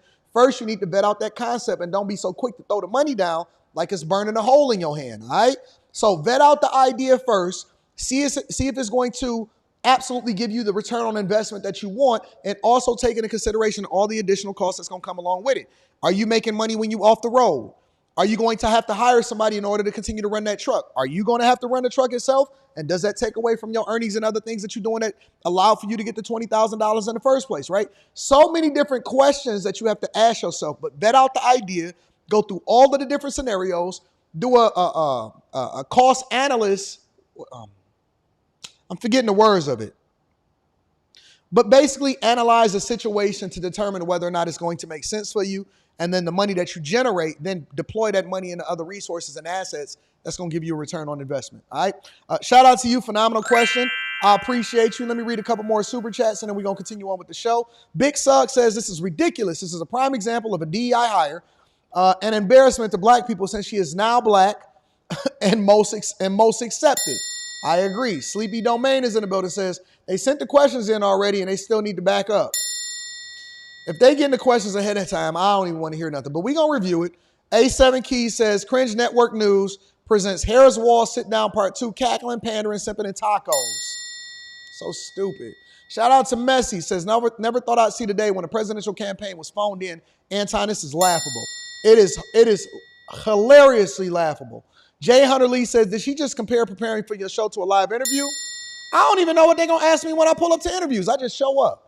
And I say they can ask me anything that they want. A7 Key says AD is totally unscripted and non-pre-recorded. Facts. Jude says, and I do it every day. AD, let us give Cam some grace. She needs tampon team by her side for comfort. Jason A-Team says, Anton, is scary that they don't even hide the BS anymore. We can see the play from miles away. If you know, you know, you know. Uncle Tom is in the building, says, Anton, they have to have they white zaddy with them. Shout out to my dog, Uncle Tom. Best feeling of success. It says, I have zero debts and I will be living in the truck full time. I'll be in Texas's real estate. Well, go for it. The problem is the costs that go along with it, though. But we can deep dive into that a little later. Make sure y'all hit a like for the algorithm, subscribe to the channel, and turn on your notifications. And, man, get the likes up, bro. And if you ain't sent this to Gam, if Gam ain't the one that's watching this, if your family ain't watching this, if your homies ain't watching this, if this ain't on inside of the daycares or the churches, if you don't have this on in your office, in the lunchroom, if you have not sent this to your family and friends, you are severely, and when I say severely, you are severely missing out. And I will continue to read super chats throughout the show. Thank you for the love and the support, but let's get into Trump. So Trump now has an indictment. And again, I'm going to try to spend only 10 minutes on this. Trump got a new indictment in an election subversion case. Let me bring y'all up to date on the news, and then we're going to go from there. Make sure y'all hit a like for the algorithm, subscribe to the channel, and turn on your notifications. Special Counsel Jack Smith has just filed a superseding indictment in the federal election interference case against the former president, Donald Trump. Let's go straight to CNN's Caitlin Polance. Caitlin, this is just happening right now. What more do we know? That's right. This is the special counsel's effort to get this case back on the road toward trial. This is the January 6th federal election case in court in Washington, D.C. against Donald Trump. The charges, the 4 charges that Donald Trump has been facing for quite some time now, they're the same in this what's called a superseding indictment, so a rewritten version of the criminal charges against the former president for conspiracy and other counts related to what he did after the 2020 election. But what the special counsel's office is saying they're doing here is they needed to go back to the grand jury, Phil, and rewrite those charges so that they would incorporate what they need to say that's in line with what the Supreme Court told them they must do. Remember, the Supreme Court just in June made that decision on presidential immunity, saying that some of the things in this case had to be cut out, such as things that were allegations that may be part of Donald Trump's official duties as president, especially his interactions with others below him in the administration. So I'm still going through the superseding indictment documents that we have. It's a 36-page document. And so what we have here now in this filing is that there are co-conspirators listed, but one of those people that we had before that would have been heard by many people on the jury if it had gone to trial, there would have been a lot of information about that official, Jeffrey Clark. He's not one of the co-conspirators anymore. He was a Justice Department official. Now it is 6 different private people, 5 private attorneys plus a private political consultant. Those are the people that are called co-conspirators here before the grand jury and now in this indictment against Donald Trump. Caitlin, you kind of walked through the process, how we got here on some level. I think my biggest question, given how closely you followed this, did you expect this when you're, and I know you're still going through it right now, you've just started reading through a pretty lengthy document. What about this is surprising based on what we've known coming up to this point? Well, what's surprising is the timing here. I mean, we are right before the election. We're not in that window where the Justice Department doesn't want to do anything that disrupts the election, the 60-day period, but we're nearing the end of August. And at the end of this week, we are expecting, Phil, the Justice Department to tell the judge what they want to do for the path forward. This appears to be one of the steps to take to move things forward and to set up the next phase of this case. And the way the special counsel describes this in sending this out to the public is that they say that they brought this indictment before a new grand jury, one that had not heard about this case before, that had approved the indictment against Donald Trump previously, that they approved it. That is the process for an indictment. It has to go before a grand jury of more than 20 people. And it reflects the efforts to implement the Supreme Court's holdings and what to do next. And so what this does today is it kicks off that next phase so that the Justice Department can continue attempting to prosecute this case in a way that they have said for some time now they want to happen as quickly as possible, as efficiently as possible. They're not waiting to Friday to tell us what they're going to do next. And why are they doing this as quickly as possible? Let's ask ourselves a question. Let's remember this. They are doing this merely weeks before voters began casting their ballots in 2024 presidential election, but a trial is not expected to happen anytime soon. Let me say that again. They're doing this and they're rushing this through merely weeks. Why? I have my own theories, I have my own thoughts, and I'm going to share this with you right now. I believe that they are trying to do the same thing that they've been trying to do prior to him even being selected as the Republican official presidential candidate of the United States of America. They are participating in trying to influence the presidential election, and and I believe that this is election interference. This is officially, in my opinion, election interference. They're trying to rush this through. They hate him. They want to change our minds and our perspectives now that they weren't able to influence and then impact the fact that they wanted to remove him off of certain ballots in certain states in the first place. And this is classic election interference in which they're trying to rush this into the minds and the hearts of the people and trying to make this a news story, knowing that this is a non-issue and this is not something that he's guilty of in the first place. So then they went back to the Supreme Court and they had them revise this in order for them to be able to refile it and rush it through merely weeks before people started to cast their ballots for the presidential election. I'm going to get J.D. Vance's perspective on this, and so we're going to spin over to that. J.D. Vance was getting off a plane in order to, go to and do another rally and go to another event in order to take questions and then give his thoughts in Nashville. And so J.D. Vance had to respond to this, and they asked him the question as usual because he's always taking questions off script, just like everybody else, except for Kamala Harris and her campaign. And this is what he had to say about it.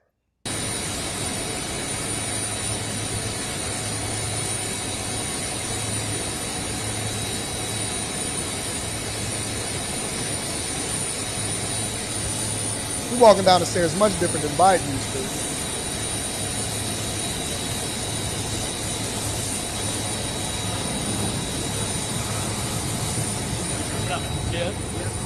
Hey, notice how he didn't just get straight in the truck like Kamala Harris and Tim Walz and get in the bus.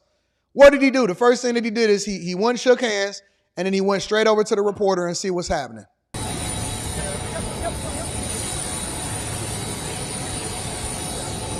And he's with his wife. They got their phones out. All right, let's go ahead and get this. Let's get these questions off then. There we go. Good? Okay, let's go this way. Yeah, go the other way. Okay. Hi. Can you respond to the superseding indictments against former President Donald Trump? Yeah, I haven't read the whole thing, but it looks like Jack Smith doing more of what he does, which is filing these absurd lawsuits in an effort to influence the election. Agreed. I mean, the one thing that I did see, which I felt was just classic lipstick on a pig, is of course, the reason the Supreme Court threw out his lawsuit is because they said it implicated the president's official acts, of course, which the president has immunity in conducting those official acts. And yet, Jack Smith tried to redefine Mike Pence as from the vice president to the running mate, as if somehow changing those words in an indictment undercuts the fact that Mike Pence is still the sitting vice president and it still directly implicates the president's official acts. So I don't think that it changes anything legally. I think it's clearly an effort to try to do more election interference from Jack Smith. He should be ashamed of himself, and it's one of the reasons why we have to win, because he should not be anywhere near power. He don't dodge no questions, do he? And he said that, listen, I haven't even read the whole thing, but this is exactly what the breakdown is. It's election interference. We know what's going on. Him changing the wording of it should not undermine what the Supreme Court threw out in the first place. It's election interference in a classic case. From a C student's perspective, right, and he's a Yale graduate, from a C student's perspective, he just telling you straight up. He said, listen, man, this is lipstick on a pig and this is election interference. It's the reason why they're trying to rush this through. Henry? No? Okay. Well, Senator, I know the Harris-Walz campaign has talked about that Supreme Court ruling, saying that it goes too far to give the president, former president, too much immunity. Yeah. Your thoughts as this new indictment goes forward? Well, I think just my pushback on what they said is, look, if the president doesn't have some level of immunity in how he conducts his office, in the same way that judges have to have immunity, police officers have to have immunity, there has to be some recognition that people can't be sued for doing their job. And, the way that I think about it is try to make this nonpartisan. Barack Obama ordered drones to strike an American citizen in Yemen. That's like the definition of murder, unless you recognize the president has some immunity in conducting his official acts. So I just don't understand how you can even have a president of the United States if there's no immunity in how they do their job. But putting former President Trump aside for a second, is that still not too broad, the level of immunity that the Supreme Court grants presidents? Where does that limit end? Look, I think what they did was actually pretty sensible, right? They tried to sort of carve out, there has to be some range where the president can act within that range without having his livelihood destroyed. But of course, the president, there are some things that are clearly personal. The president doesn't have immunity there. So I thought the way they actually divided that conduct and tried to protect the president's official duties, that seems sensible to me. I want to ask you, you talked about a few bullet points on immigration, goals for immigration. When it comes to catch and release, to bite off one of them, how do you define catch and release? And can you give me your assessment of how the Trump administration handled that in the first term? Were they able to end catch and release in that 4 years? Well, of course, there were a lot of lawsuits filed during the Trump administration. They did try to end catch and release. There was some pushback from some organizations. But I actually think that they got a lot of victories towards the end, and it's one of the reasons why you saw illegal border crossings go so low.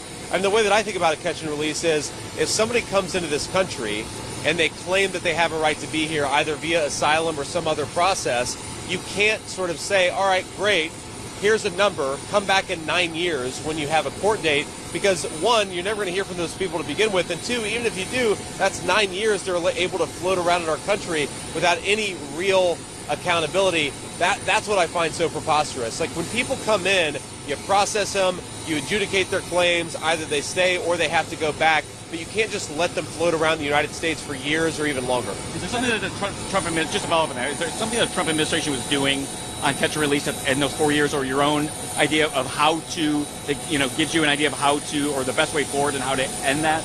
Well, the most important thing is you have to actually not allow people to float around in the United States to begin with, which is why the Remain in Mexico policy was so important, right? Is you actually gave people who had legitimate asylum claims, if you have to sit in Mexico while those claims are adjudicated, then maybe you're actually less likely to come and make that claim unless it's very real. If you know you're going to be released into the country, given a work permit, given health care benefits on taxpayer expense, a lot of traditional economic migrants are going to come in and use the asylum system to basically run in and around our immigration laws, which is exactly what we're seeing under Kamala Harris. I believe that Tim Walz is in trouble, and I believe that Kamala Harris is in trouble. Honest to God. I know we're supposed to be talking about this Trump case and everything like that, but when I hear this guy speak, Tim Walz should be very afraid. Very afraid. I think that both of them, I think that Kamala Harris and Tim Walz is shaking in their boots. It's no way in hell that you're going to tell me that a Tim Walz is prepared to face a J.D. Vance in a debate. Listen, I'm more excited to cover the vice presidential debate than I am to cover the presidential debate. I mean, it was spectacular to watch Biden absolutely suffer. And I think that Trump is going to absolutely mop the floor with Kamala Harris if she doesn't get the questions ahead of time like Hillary Clinton. But J.D. Vance, listen, I am becoming a fan of this guy every single day. Tim Walz is in trouble. This guy is sharp. He don't need no script. He take his questions. You can ask him anything. He ain't tripping about it. And he got an Indian wife. And Indian wives are incredibly smart. I'm just telling you, they're incredibly smart. I think that Tim Walz and Kamala Harris is in trouble. Obviously, I think that this is election interference, so there's nothing more to say about that, but I think that they're in trouble, 100%. I think that they're going to absolutely suffer on that debate stage. The one thing that they are not looking forward to, and that they are really, really trying to figure out how they can get out of that, they hope that they don't debate these people, because Tim Walz is going to suffer. Kamala Harris is going to get mopped up, and I am willing to bet money on that. I am willing to bet money all day, every day, 100%. They have no chance whatsoever.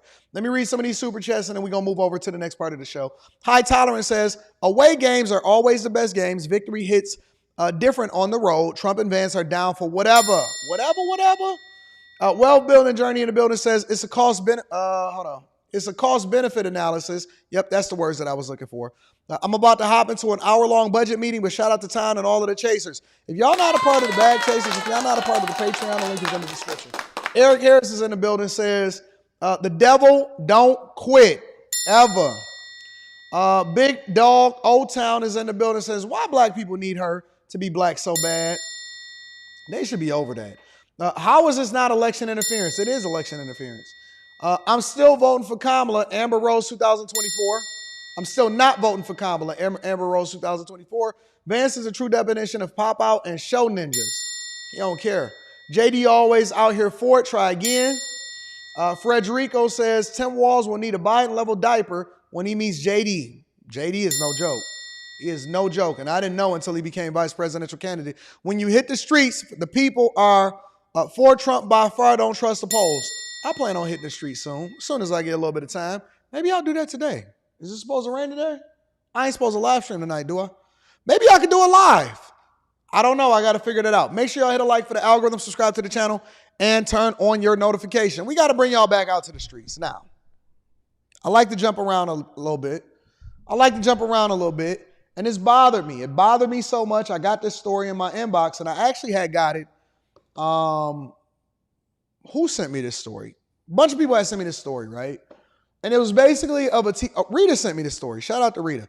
Rita sent me this story, and she sent it to me on TikTok, but it also popped up in my algorithm. I think this is down there in Dallas, Fort Worth, Texas, or Dallas, in that area, if I'm not mistaken. And it's a teacher that is basically the potential for her being able to see out of that eye is slim to none. And somebody threw something at her eye that ultimately knocked her eye out, and so they're now trying to figure out what that looks like. This is your children. These are your kids. And these are the ones that's ultimately going to be the new voters in the United States of America. Make sure I hit a like for the algorithm, subscribe to the channel, and turn on your notifications. A Corsicana ISD school administrator described in graphic detail the classroom attack that left her severely injured. Hello, I'm Steve Eager. Kendra Rogers read a statement to the media, taking no questions, as she described being under attack from the moment she entered the classroom. Fox 4's Sean Rabb in studio with her story. Sean. Steve, under attack from chairs being hurled, attempting to defend herself and another administrator. She was struck by an object in the face that's taking something precious, both physically and emotionally. Kendra Rogers, holding hands with her husband Eugene, followed by family, walks into the Corsicana ISD boardroom, reliving August 15th, the urgent call for help at Collins Intermediate in a classroom for students with behavioral issues. The teacher trying to calm an out-of-control student. Wait a minute, you talking about Room 9 kids? Because Room 9 kids is different. Let me tell you something about Room 9 kids. A lot of people not familiar with this, and I know that some of y'all may be new to the show, so I'm going to bring y'all up to speed on what a Room 9 kid is. Really quickly, a Room 9 kid is a kid that tends to be a little bit stronger than other kids. Most of the time, they're stronger than other kids. You know why? Because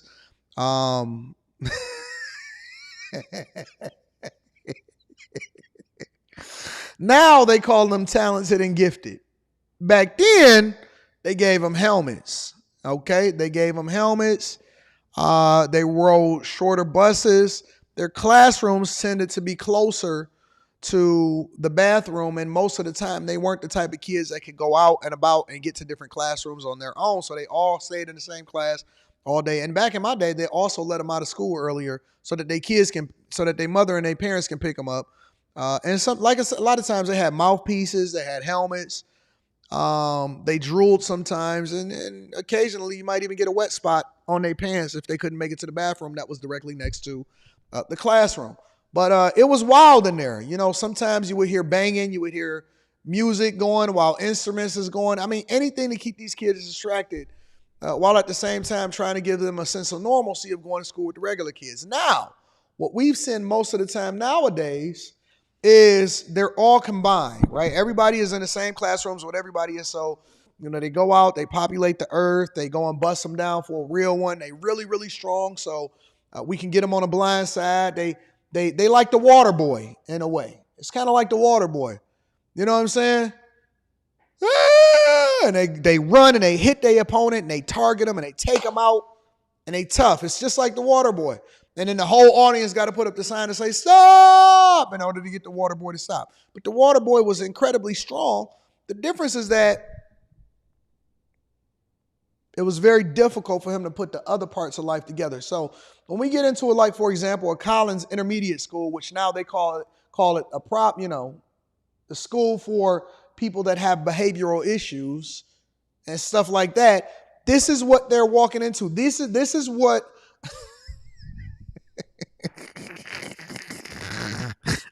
it's funny, but I'm telling the truth. It's funny, but it's true. I'm not telling you nothing any different. I'm not telling you nothing any different.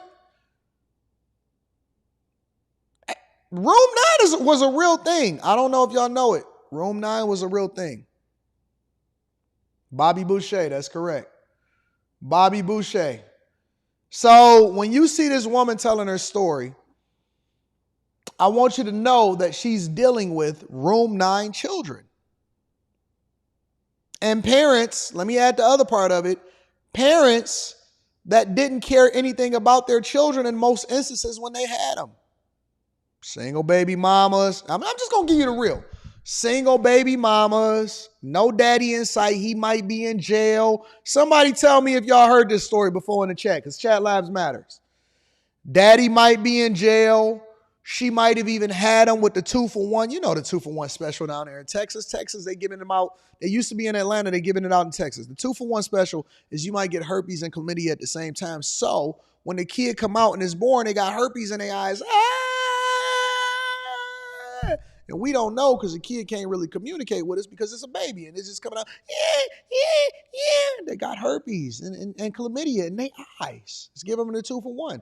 And the parents didn't care. And so as the kid is growing up, they might have even came out, right, and not got infected. And then they wasn't halfway blind when they got out. But the parents is out there like this.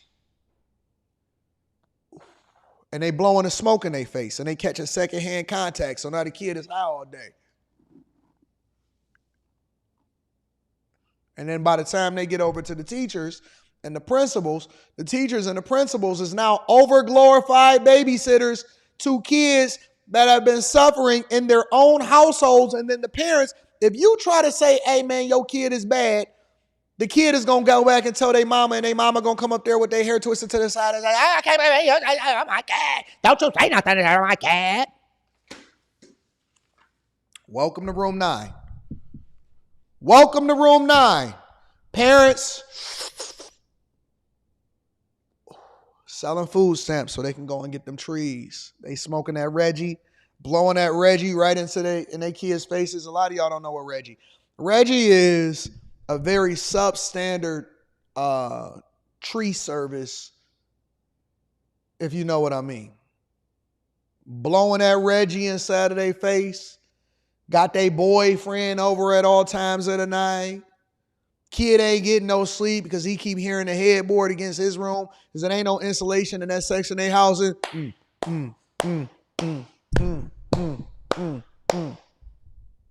That's all he hearing all night. He can't sleep.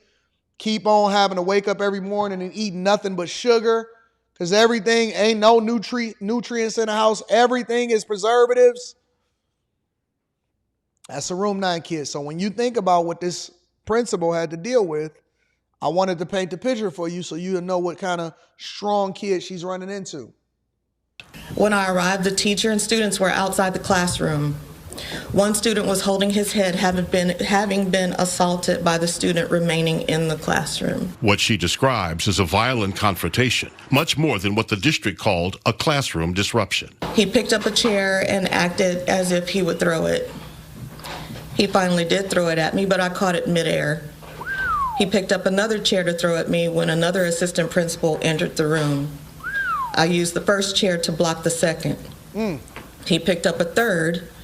So the teacher in there like this. Hold on.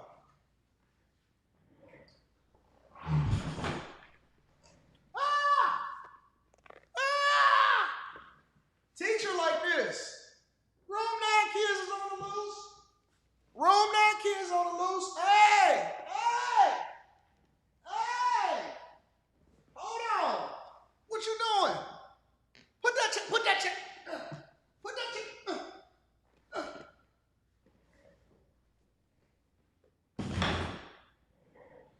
Room 9 kid on the loose throwing chairs, and that kid is strong, and you not as strong as that kid because that kid got extra strength. You know that other strength that they be having?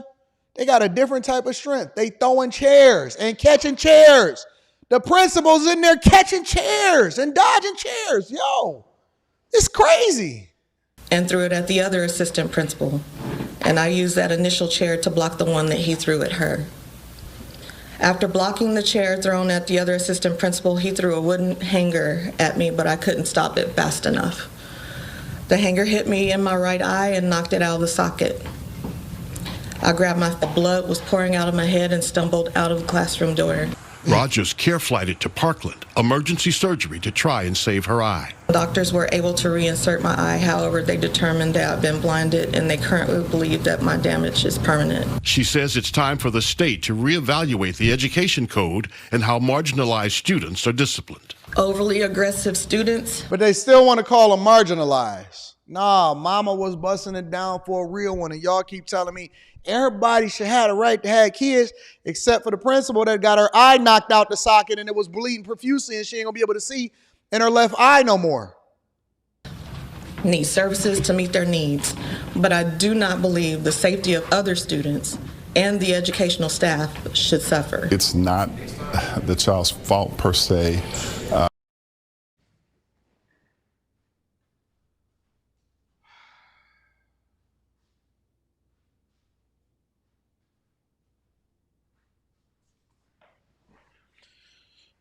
George, I know you're going to add additional context, but did you just say it's not the child's fault? Did you just not say that this is not the child's fault? Boy, do you know what would happen with me if I would have did this to my teacher? Oh, you think you tough. Okay.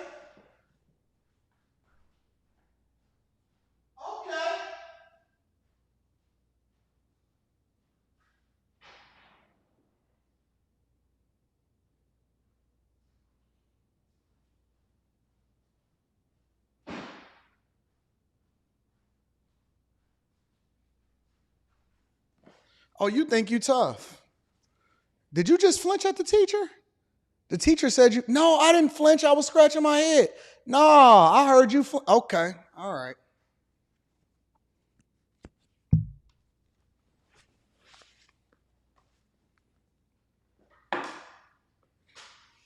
So how many times did you flinch at the teacher? No, show me what you did. This is my mom. This is my parents. No, show me how you flinched. Do it to me. Do it to me. No, you tough. You wanted to show off in front of all your little friends in school. Remember that? Yep. You think that the little girls think you cute. Them girls don't think you cute. Them girls think you a fool. Guess what? When you get to school tomorrow, show them girls what I just did. Show them girls what I just did to you. I can't believe it. Did you just pull your hands up off that bed?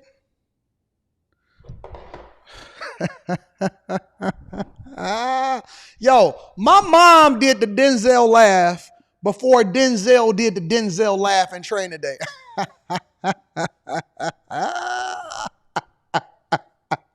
You think I'm about to be wrestling with you? You think I'm about to be playing games with you? You think that I'm one of your little street friends, huh?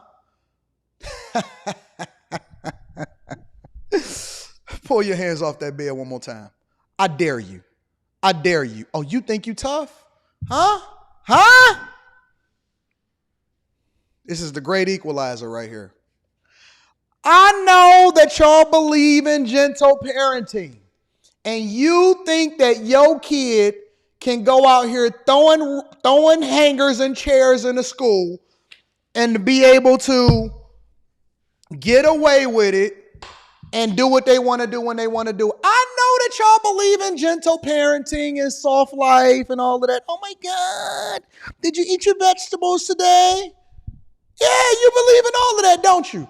I'm trying to tell you that this right here, according to what it is that I've seen in my lifetime, this is the thing that's going to keep you out of jail.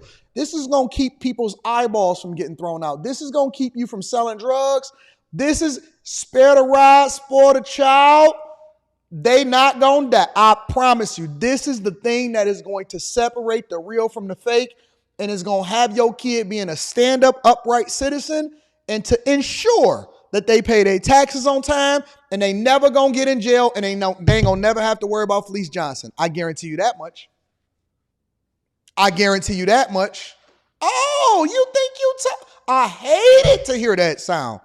Oh, you was showing off in school today, huh? Yeah. You thought that you was gonna sit in the back with all of the bad kids, huh? So you different, huh? By the time that beating got over, by the time that good old whooping got done, back to being a church kid. Hallelujah. Hallelujah was testifying. I thank Jesus. Say it the right. I thank the Lord, and I give my testimony for getting right with God and for the devil not being here no more. I ain't play that game. We ain't play none of that. I know y'all. Listen, you cute. Your mama keep telling you cute. Oh my God, he cute. He got hair. He got Indian mix in his blood. Okay, all right. But it is the child's fault. It has to be dealt with. You can't just say, well, this person has a mental condition, so we'll let it go. Attorney George Ashford. We ain't had no medical conditions. This solved all medical conditions. The devil was gone. Honest to God, the devil was gone. We ain't have ADHD. We ain't have mental disabilities. We ain't had none of that. We had all of our faculties. Somehow the devil was gone, and this drove it far away from thee. Far away from thee. I don't know where y'all got all of these disabilities, where y'all was crazy. Y'all can't control yourself. Y'all just pick up and throw chairs and stuff. This drove it far away from thee. It is not part of this case, but works in both the adult and juvenile system. Ashford says if the boy is charged, it would be a first-degree felony assault. The boy was released to his parents and must stay in a restricted place. But there will have to be a determination made about his conduct that will include psychiatric evaluations. As severe as his actions were, as they've been described to me, and knowing in fact that he does already have a mental health condition, Sean, I can probably almost say for sure, and his age, him being so young, that's probably going to be inevitable. The longtime educator says the governor and the legislature are complicit in what happened to her. Let me tell you something, bro. I'm gonna just be real. We gonna go ahead and end this out all day long, every day, and we gonna go to the next portion of the story. But I will tell you this. This is what I'm standing on, and I'm sticking to it, and this is my opinion, and I'm rocking with it. Y'all kids is bad. Y'all kids is bad. It's not the government's responsibility to police your kids and to make sure your kids is not beating up the teachers. This is why I don't know teachers even want to be in the classrooms no more. My daughter know the teacher is an extension of me, and you respect them in the same way that you respect me at home. We not playing no games, ain't no showing off, ain't none of that. I'm going to just keep this belt around me just to let you know that I'm here. And so when you walk by, you never know. You might just get a slash across your back just because I remember what you said to your teacher. But none of that. Wasn't none of that. Respect was given. Respect no child. What do you mean I respect a child? A child belongs in a child's place. That's what I was taught when I was coming up. Anyways, neither here nor there. Let me go ahead and get back to the show. I know we got a full show to do, so I'm going to go ahead and read some of these super chats because I know that some of y'all resonate with me. Hallelujah. Amen. Mo says, isn't Kamala an Indian wife? Oh, that's a good one. Messy Mathematician says, who's a better speaker, Vivek and Vance? I just think that they're different. I think that they're both. They don't miss a beat. I think that they both awesome. I think that they absolutely, I don't know. I have no idea. Vivek is pretty sharp. Tack Smith says, hey, yo, I'm going to hell for the Room 9 commentary. Tell me what part of it that wasn't true, though. Tell me what part of it is not true. David Williams says, please do live stream interviews. That'd be dope. Maybe I'll set it up for the day. We'll see what happens. Phil Knight says, Anton, are you able to poll during live streams? Not if I'm on the streets. That's the problem, is that if you're doing it on the streets, it's a little bit different. So I don't know. I mean, I would probably have to pre-record it. Victor Williams says we had a room 100 in the basement at the bottom of the stairs away from the other kids. That teacher always looked stressed and defeated. I feel for him, and I think that those teachers deserve a raise. Bobby Boucher came at her with an H2O. Victor Hart says, AD, you wild. No, I'm telling the truth. I'm telling the truth. I think I'm going to do a stand-up special. I'm going to do my own version of Netflix. I'm going to do an improv. I'm going to get it to you guys. Anu is in the building. Shout out to Anu. T. Wright says, Fair East Side. Creative Rob in the building says, not the child's fault. Facts. I am Sofa King. Come on, man. Come on, man. Shout out to Jack Beats. I appreciate you for the one ball. Thank you, my friend. A7 Keys is in the building and says, now she finna be in the Room 9 reading bedtime stories like Slick Rick. It's never the demon fault, just letting the devil use them. Devil be gone, though, when in my household. Frederico says, don't you run from me. Don't you run from me. 86 Train is in the building. Shout out to 86 Train says, number one, easy for George to say. Tell him to go say that in class with the one-eyed Willie. These kids ain't crazy, ain't too crazy. They know they can get away with things, and the bag chasers is up. Shout out to the chasers. Make sure y'all tap into the Patreon. Link is in the description. Amen is in the building, says, no, not the baby's eyes. Lord Hybrid, I'm going to read yours last because I want to acknowledge my rich friends. Phil Knight says, I witnessed lazy parenting because their kid was diagnosed with being autistic. They didn't discipline them at all, and the kids is totally out of control. I seen one where the kids be hitting the parents in the head, talking about they autistic. Dean Murray says George needed some free publicity, and he ain't serious. He ain't serious. Grandma Francis says, if Kamala is black, then Usher Vance is black too, right? That's true. That's true. Shout out to my dog Artifacts with the super sticker. I appreciate you. And then I want to give an acknowledgement to my rich friends in the building. Shout out to Lord Hybrid. Lord Hybrid says, this describes my cousin.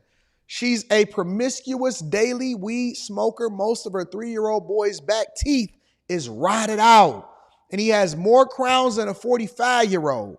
He got kicked out of karate. The boy sexually assaulted a student. First week of Head Start, future prisoner. That's so sad.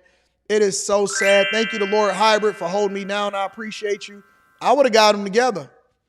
We would have got them together. I'm a certified teacher, and I wish they would, Ebony.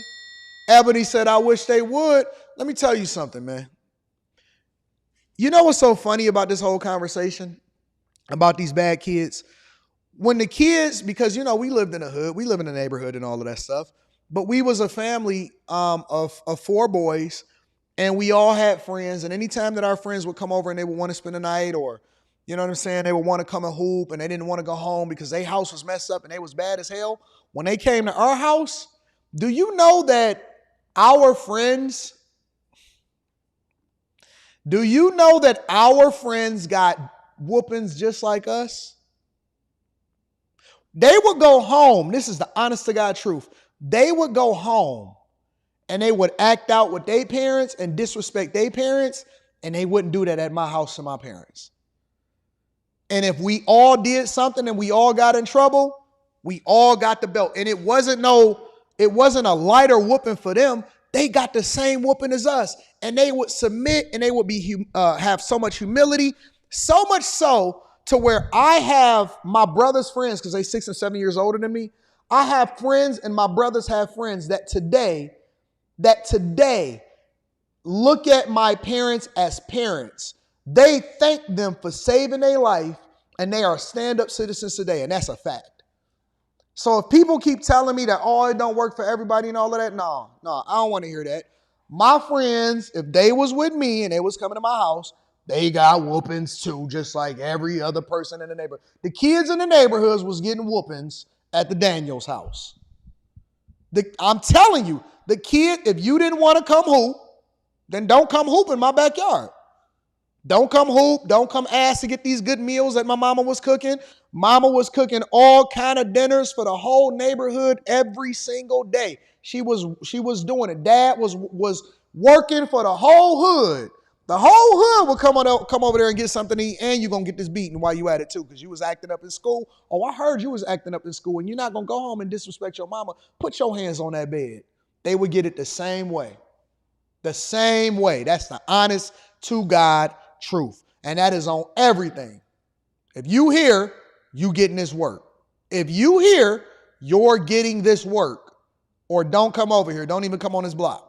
Because you're not going to be on this block tearing up and having Ray-Bans coming down this block. And when they grew up to work for Coca-Cola. They grew up to work for Ford Motor Company. They grew up to have good jobs. They married today.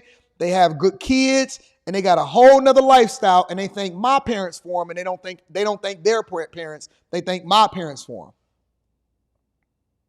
That's just the real. That's the truth. So anyways, for all you gentle parents out here, I know that part of the story wasn't a part of what you wanted to talk about, but make sure you hit the like for the algorithm, subscribe to the channel, and turn on your notifications. And if you haven't already, make sure you tap into the Patreon. Link is in the description as well as pinned to the top of the chat. Night J says, let me see this, Night J. Night J says, Anton, what happened if you laughed while you was getting...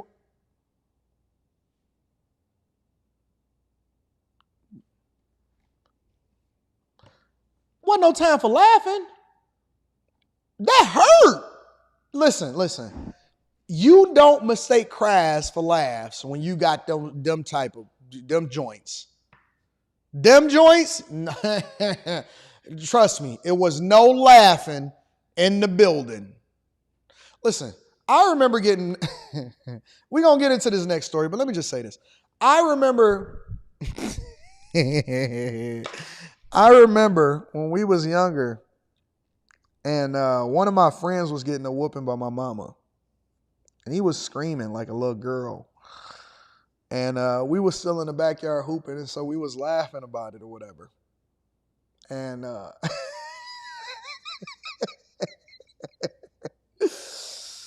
oh my God. Hold on. Y'all not going to believe me, because y'all not going to believe me. I'm not even going to tell a story. Y'all going to think that I'm lying. Y'all going to think that I'm lying.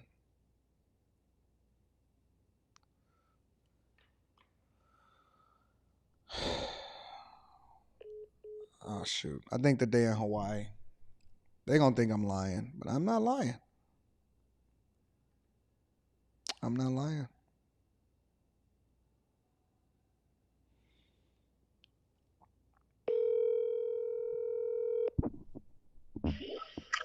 Hello? What's up, girl? What's up? Lamar said he was trying to answer your call. He was like, Tom the God. Put Lamar on the phone. I'm on a live stream. I got a question to ask him. Here you go. What up? What up, Lamar? What's happening, big dog? What's going on? So, for the people that's listening to this, this is one of my oldest best friends, right? Not a family member officially, but was a best friend. I got a question for you. Remember when Devon got that whooping? Yeah. What do you remember about that whooping? I don't know what he actually. No, he did so much, so I don't know. Well, not about what he did to get the whooping, but for example, the whooping that he got over on Berkeley. And remember, Clark and them was outside listening. Yeah. What happened on that? I mean, how did that? What was he sounding like? Oh man, he was screaming like a little kid. I think he was older than us. He had, if I had to guess, he had to be about. He was like, "Oh God, yeah, Jesus." Oh, like man, they put out a slave whip up there. Yep. All right, I'm gonna call y'all afterwards. All right, bye. Oh my God! Listen, when I tell y'all these stories, I'm telling y'all from real life. When I tell y'all these stories, I'm not playing no games. All of my listen, my best friend is married to my cousin. My best friend is married to my cousin. They've been married for 24 years. 24 years. Let me see. Let me call her back one time.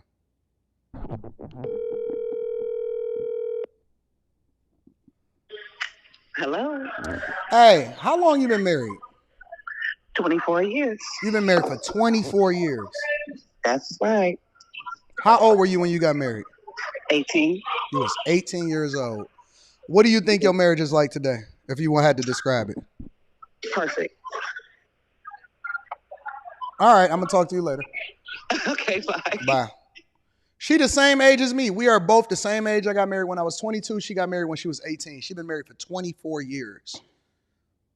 When they try to tell us that we don't have the blueprint for raising children and being married successfully, I'm trying to tell you that we got the blueprint. It is what it is. And society keep trying to remix it and tell you that things is different and all of that. It's not.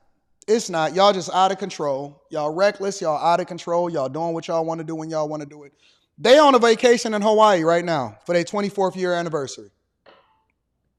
They on a vacation in Hawaii. Black couple. Their son is my grandson. Been married for 24 years.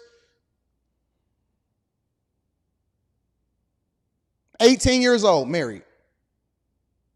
I'm not the only one. I'm not the only one. Y'all keep talking about unicorns. I'm not the only one. It's not unicorns. This is something that was bred into us. This is something that you have to go through in order to get to. Anyways, let me get to the next part of the show. Last things last. Last things last. All right.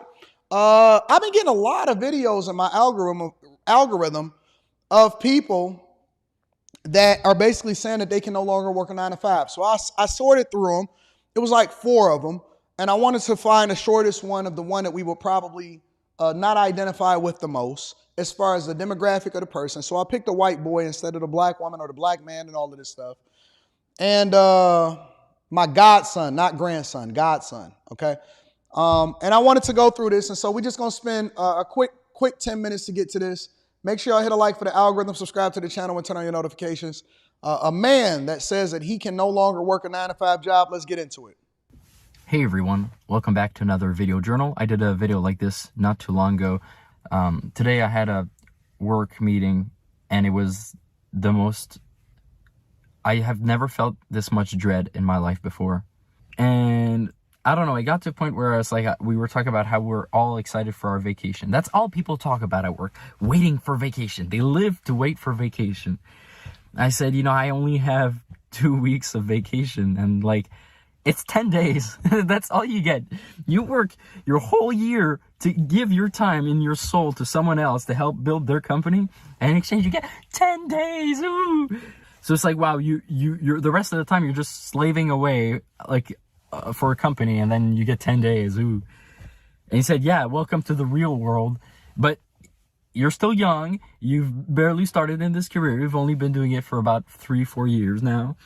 You know, and maybe in a few years, in 3-4 years, you'll have 3 weeks. And then, you know, when you're like that other guy, and he pointed to a colleague, he said, well, you know, you'll after 15 years of working, you'll get 4 weeks. He's about to get 5. What? So you're telling me if I slave away and I give all my time to someone else and all the other disadvantages that come with having a 9 to 5, well, more 8s to 5 because my lunch isn't paid. You're telling me I can get 20 days? Ooh. Really? You know, the worst part is exchanging time for money. There's commute. If you have your own company, you can deduct your commute to work, right? As an employee, you're taxed before you get the money, so you can't deduct anything. So people think like you're supposed to do this. This is because you're taught this in school. You're taught this from family, from friends. It's like you're supposed to do this. This is the only way. I said this in my other video. The only time like I'll recommend a traditional path is if you've got something that makes you happy that you want to achieve. I know someone who wants to become a lawyer because that's what they want in life, and that's their meaning to live. Some people want to be a teacher. Some people want to be a doctor and save lives. Then do it. Do that. But I can't. Get taxed the hell out of what you make before you even make it. Whereas if you have your own company, if you're smart with that money, you can make that money grow before you pay taxes at the end of the year. There's a lot of assumptions that we have to put into this video, but let's put it in perspective, and then we're going to watch the second half of the video because we're about halfway through it.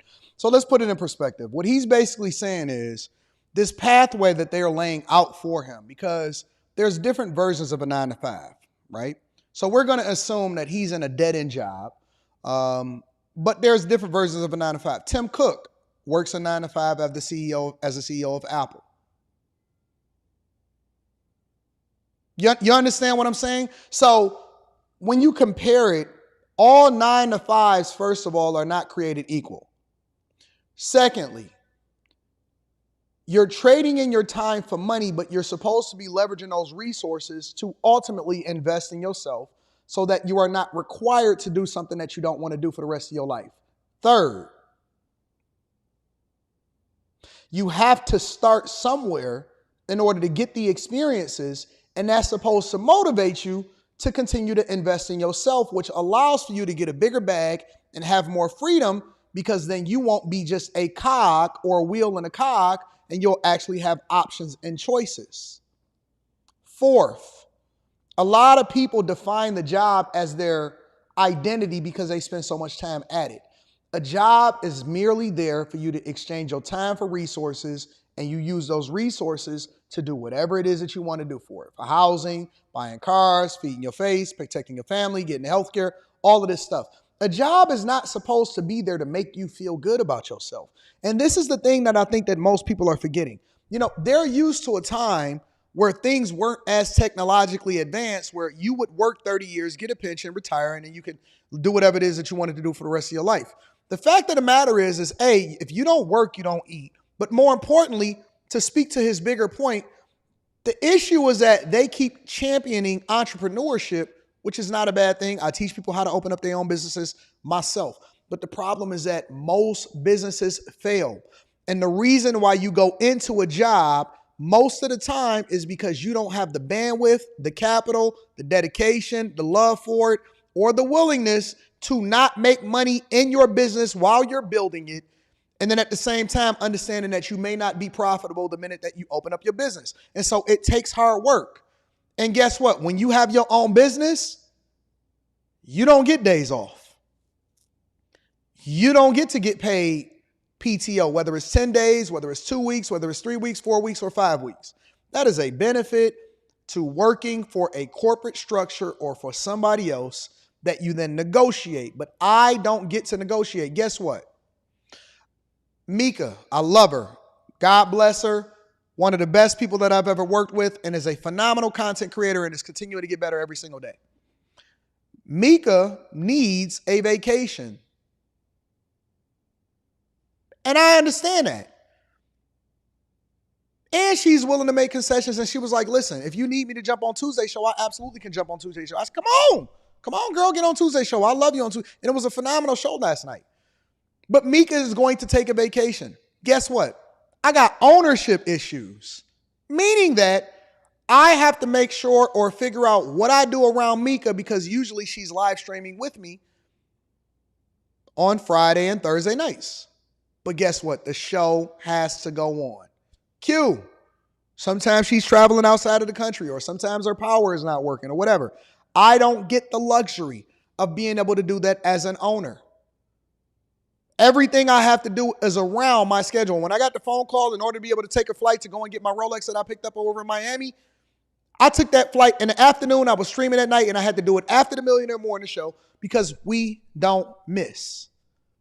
My point is that people are glorifying entrepreneurship or starting your own company, but it's not all peaches and cream. There is going to be pros and cons to both. I know people that make $250,000 a year as software engineers, and they work from home, and they love their 9 to 5. So it just depends. The context is that your 9 to 5 is dependent on what it is that you want out of life, but also it is a means to an end, and it's an opportunity for you to make money and resources. And so you may want to invest in yourself. So either A, you can get a better 9 to 5, or B, you can then use those resources in order to put it in other assets so that you can work for yourself. But you still gonna have the work ethic, and it's much harder, 10 times harder to work for yourself than it is to actually go into work and do it for that and do it for somebody else. That's just the honest to God truth. Let's continue to hear what he got to say. So you win. Plus, money's worth less as time goes on. So that tax amount you need to pay, it's worth less later. So it's better to pay it later than immediately. When you get taxed before your salary, that's when you lose the most. And then you're left with nothing. Because the moment you quit your job, like I quit tomorrow, there's nothing left. Congratulations. You haven't built up something for yourself that you keep. Somebody said that's a little disingenuous to call Tim Cook's job a 9 to 5. Guess what? Tim Cook actually worked himself up through the ranks. So he worked as a 9 to 5 employee until he got to the point where he was actually the Apple CEO. And he does work a 9 to 5. And so I think that y'all also forget how he started. Y'all forget the work that he put in prior to. You forget all of the like he didn't wake up as a CEO.